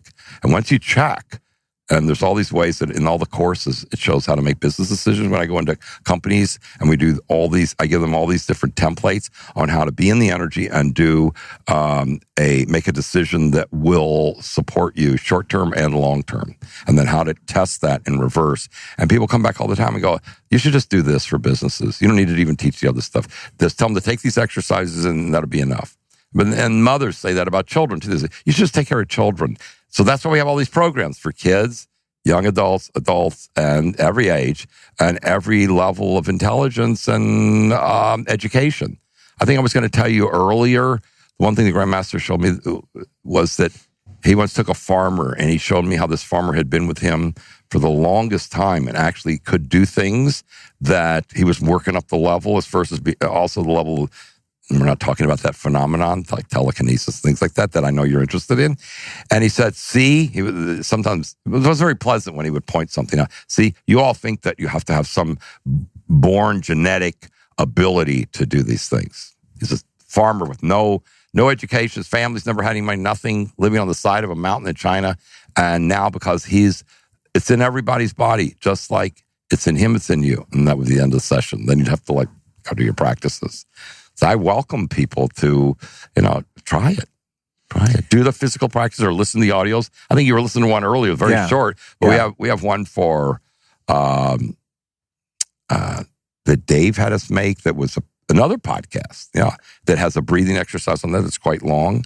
And the website directs you to different specials we have where you can just try it out.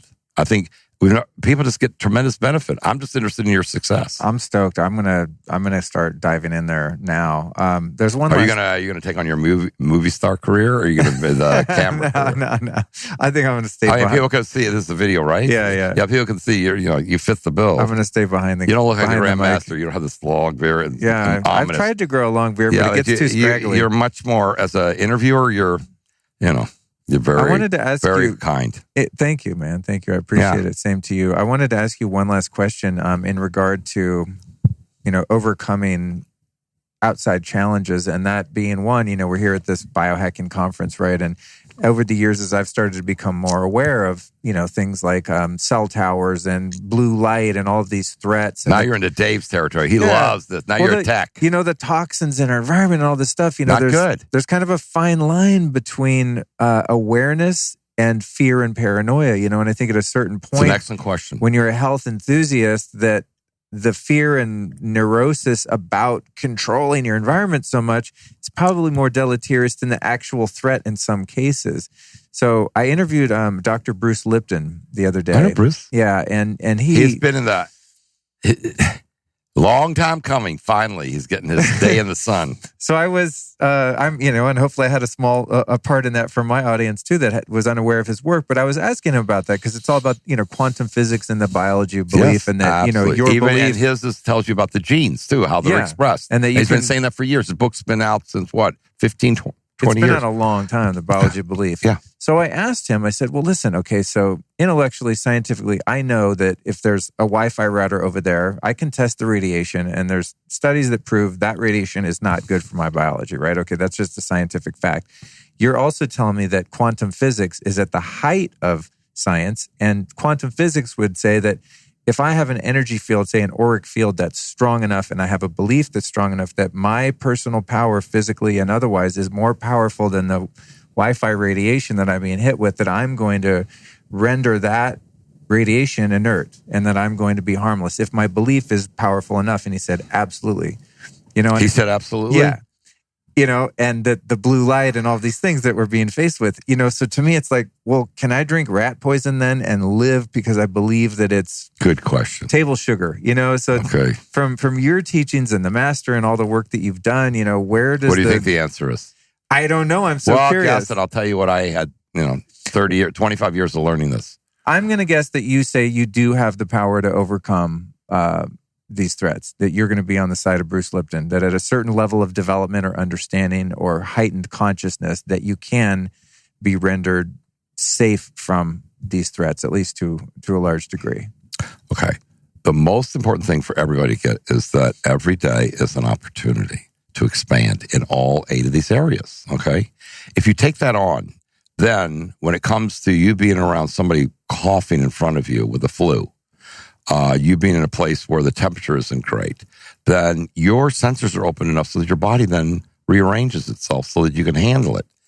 However, if you're the person who's massively, and unfortunately I had a colleague like this who I actually liked for a number of years. He was always coming back to wherever the temple was, whatever the monastery, where the Grandmaster was, and it used to make me laugh, a gentleman from Hong Kong. And he would just argue all the time. He goes, I think I got this. I think I know everything. I think I've finished here. I know what to do. And he was always testing himself with doing less rather than expanding and keep doing the extra so that he was growing. So he said, in other words, he'd reached the static state. And that's Mr. Smith. As soon as Mr. Smith says, you got a degree, you're a good-looking guy, you got a relationship, you don't have to do anything. Just hang in there and things will go smooth from here on. Do you ever wake up in the morning going, oh, it's a good day and things will work out? That's a positive belief, but that isn't the same as that you're actually feeling that you're AAA and you're ready to take on the mountain, that whatever's going to happen, and you're not even freaked out about it because this is part of your life to grow and expand and be not only not only avoid faking it, but actually participate with it until you finally feel the joy come up within you. Joy and happiness. This is a slight difference between what Bruce and I would say is your happiness comes from the inside. Your belief, it's good to be positive, but what's in there is way bigger than whatever you could believe. So I don't want you to limit yourself like I'm positive to this extent. I'm positive, and then test yourself and then grow. And he stopped growing and actually had a terrible number of results happen because he said, I'm finished. I know everything now. And what if you believe anything? I believe I know everything. I believe I can do anything. Well, you might, maybe for a short distance in time, but not as time's going to go on. Eventually, you'll be upended because the world's constantly expanding, remember? So unless you're constantly redeveloping and rediscovering new things and be positive that you're going to discover it, because that's the system, the way it's set up. It is set up to support you. Then you're thrown back into the matrix, which is, there's a new pharmacology that's come out. And just be positive about that. It's okay to take, do whatever you want to do, and you'll be protected, or try this new machine. All those things are helpful. But the strongest person, the one who has the most strength, is our own organisms, which is constantly growing, constantly getting better. And yes, when I was in China, one of the tests, which will be in the book that you'll read. This book has to become a movie. I'm sure someone's thought of that before me, right?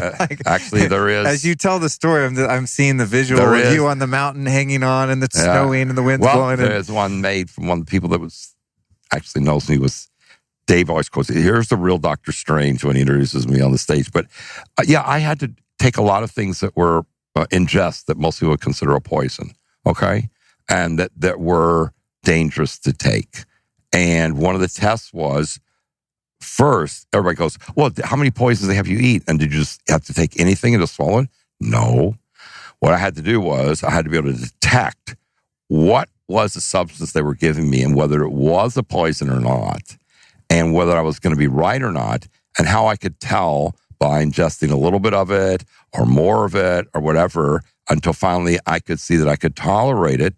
And then later I found out, most people can't tolerate that. Just like most people have allergies to certain things. Right. Your allergies can be resolved also by having, and we've got lots and lots of clients over the years who've resolved their allergies and gotten free of medication. Medication will help you along the way, but then what would it be like if you developed your own immunity system? Yeah, I mean, and push it off. This is the placebo, the power of belief kind of thing. It'll help you. So stay positive, but keep working. Right. Stay positive and intervene in the wonderful mystery, magic universe that's waiting for you the second we get finished with this. So you could say... It's waiting every moment. And if you go, oh, well, that interview's over, so now let's go back to, let's see, who's here, who's in the hall, what do I have to do now? You're lost. You're now in somebody else's momentum. Who's asking you those questions? Who put those questions in your brain? Not you. The world's out here. You need to be just like the skier going, I don't have any thoughts. I'm just enjoying life and making my intention what the next thing is. That's not really a belief. It's participating with what's available for you to succeed in. Trust God, tie up your camel. All those things count. Don't close your eyes while you're driving. You can test that out with the energy. Yes, we had to do a lot of things with eyes closed in very dangerous areas and make it through there, places where you could have been bitten by snakes or other dangerous environments. I had to be able to make it through that. But that doesn't mean you should do that every day. Right. What kind of life are you going to have? And again, that's phenomenon. That's why I don't like to demonstrate those things anymore to people. Yeah. Who go, I want you to teach me to levitate. I said, then what are you going to do? Well, I don't know. I said, you need to be in all 8 at all times. You'd be able to go through your relationships, your physical health, expanding in your ability to make money so that you can support your family and other people. All those things are important. Getting your creativity, open your brain to be able to actually get smarter every day. It's wonderful, all these things. And then your whole attitude about multitasking and being calm and positive all the time, that's part of your gift. You have all that inside of you. Bruce will tell you that. Bruce is a very positive guy, but he's positive. And to make someone positive in the face of a problem, okay, that's a start. But then pull all this in so you can then verify it and you get a result out here. So the whole company, energyforsuccess.org, is about results. Your results. You just read my mind. You're using some of that that mind reading because I was going to say, cool. I bet right now people are like, okay, I'm in. I get it. What's the website? So give me, in closing, your website, social media, anything you want to share. The various offerings, programs, and things like that. Okay, I may have to get some support on that, but the name of the company is energyforsuccess.org. Cool. You can go to the website.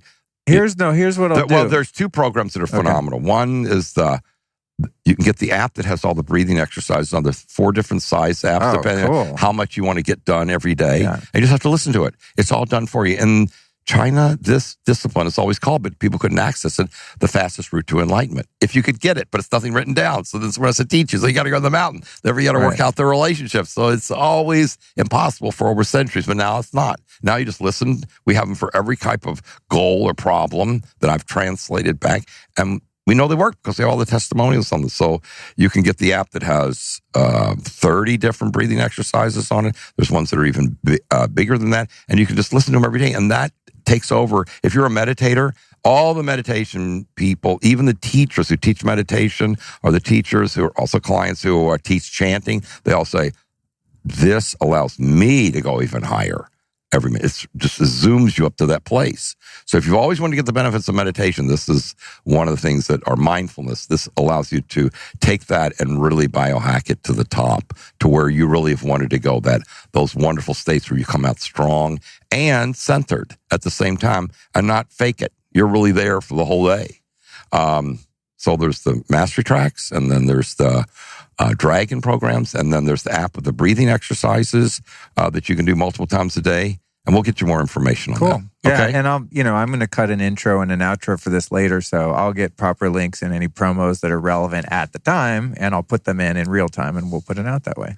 Hopefully you feel fully open to talk to Ashley, Crystal, all these people, and they will make sure you're supported, because they would love for you to Zoom. Oh, I'm stoked. And make your personal goals, though. You have to, all 8 areas. That's funny. Don't leave any out. Actually, I recently did Tony's Date with Destiny a few months ago, and I love it. I got very clear on my purpose and, purpose and mission-driven goals. So I'm extremely clear in what I'm doing, but also, of course, could use more of that energetic propulsion to put me there and, break through some of the limiting beliefs that I still have about what's possible. You're you're ready to go. Yeah. He's a proponent of you going out there and making it happen. I love it. Well, and you'll do it with this energy. It's like, I've been working with him for years. He's just a great guy. He's wonderful. He'll pick up anything he can use and make it happen. I love it.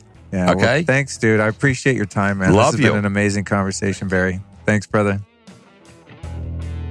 I've never been one of those people to be like, hey, I told you so when I was right about something, but I'm just going to forego all resistance to that at the moment and just say, I told you this is going to be a bomb-ass episode. Dr. Barry, bring in the heat to the Lifestylist podcast.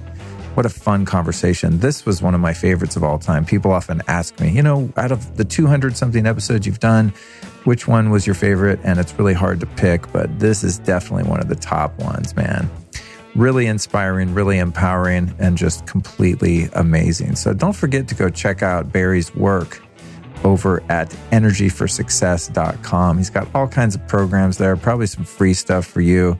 And as a reminder to myself, as I say this, I need to start practicing some of this stuff, because the people he's coached, Tony Robbins, Dave Asprey, et cetera, some really high-performing people, they're all crushing it. So there's a common denominator there that I think it might behoove me and perhaps you to pay attention to. Speaking of paying attention, I recently found a company called Beauty Counter that makes natural personal care products and cosmetics, because this is one of my banes of existence here, having worked in the fashion industry for 17 years and just seeing so many talented and beautiful people getting slathered in all of these toxic chemicals year after year, and just going like, God, why doesn't someone make makeup and lotions and sunscreens that don't kill you immediately? That would just be an awesome thing, right? Well, I found Beauty Counter, and I'm signed up with them as an affiliate. You guys know, if you listen to the show, that, when I find a good brand, I like to get behind it. It's kind of part of the business model. It's part of what I do. Well, I recently created my own site at beautycounter.com/Luke Story.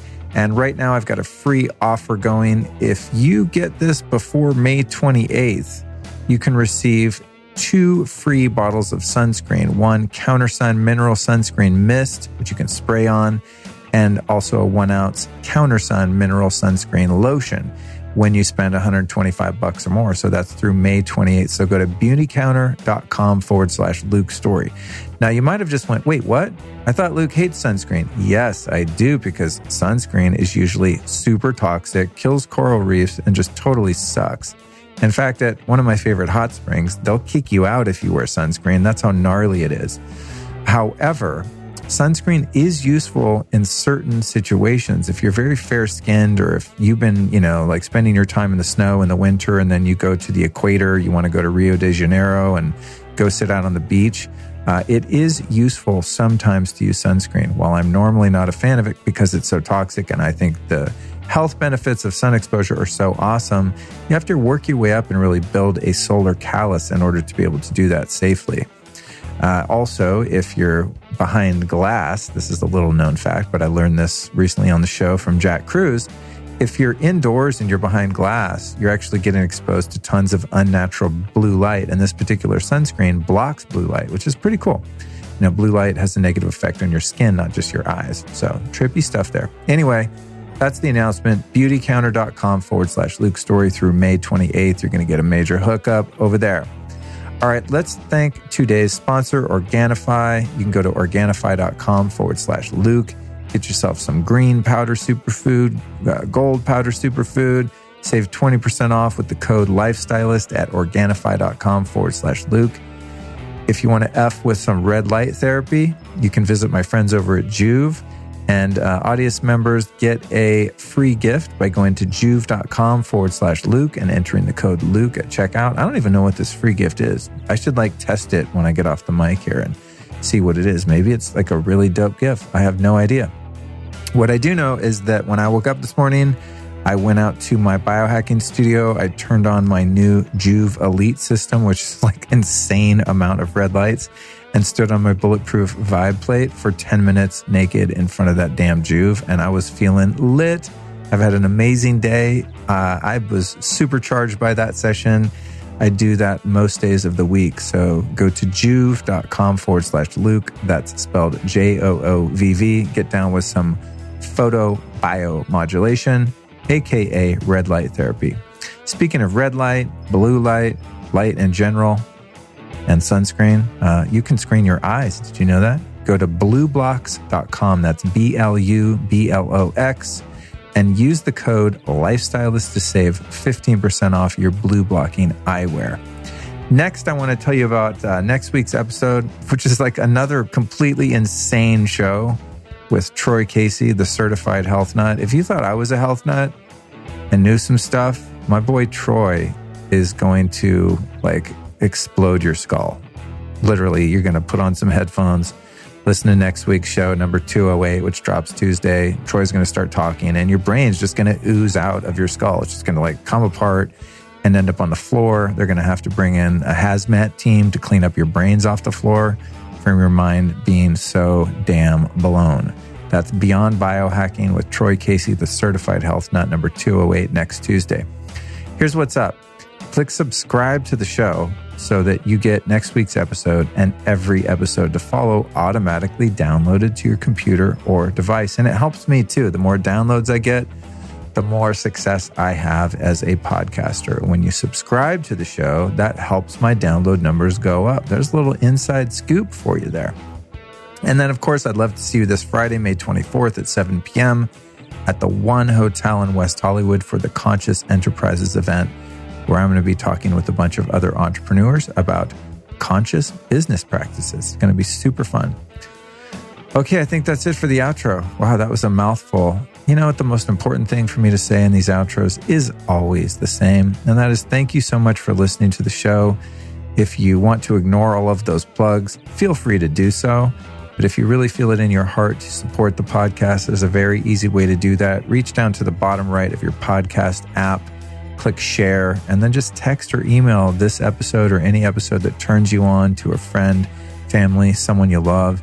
Even send it to your worst enemy, for God's sakes. Maybe they'll benefit from it and become a better person and you won't be pissed at them anymore. How about that? There's some biohacking of the spiritual nature for you. Thank you so much for listening. I'll be back next Tuesday with Troy Casey. This episode of the Lifestylist Podcast was produced by podcastmasters.net.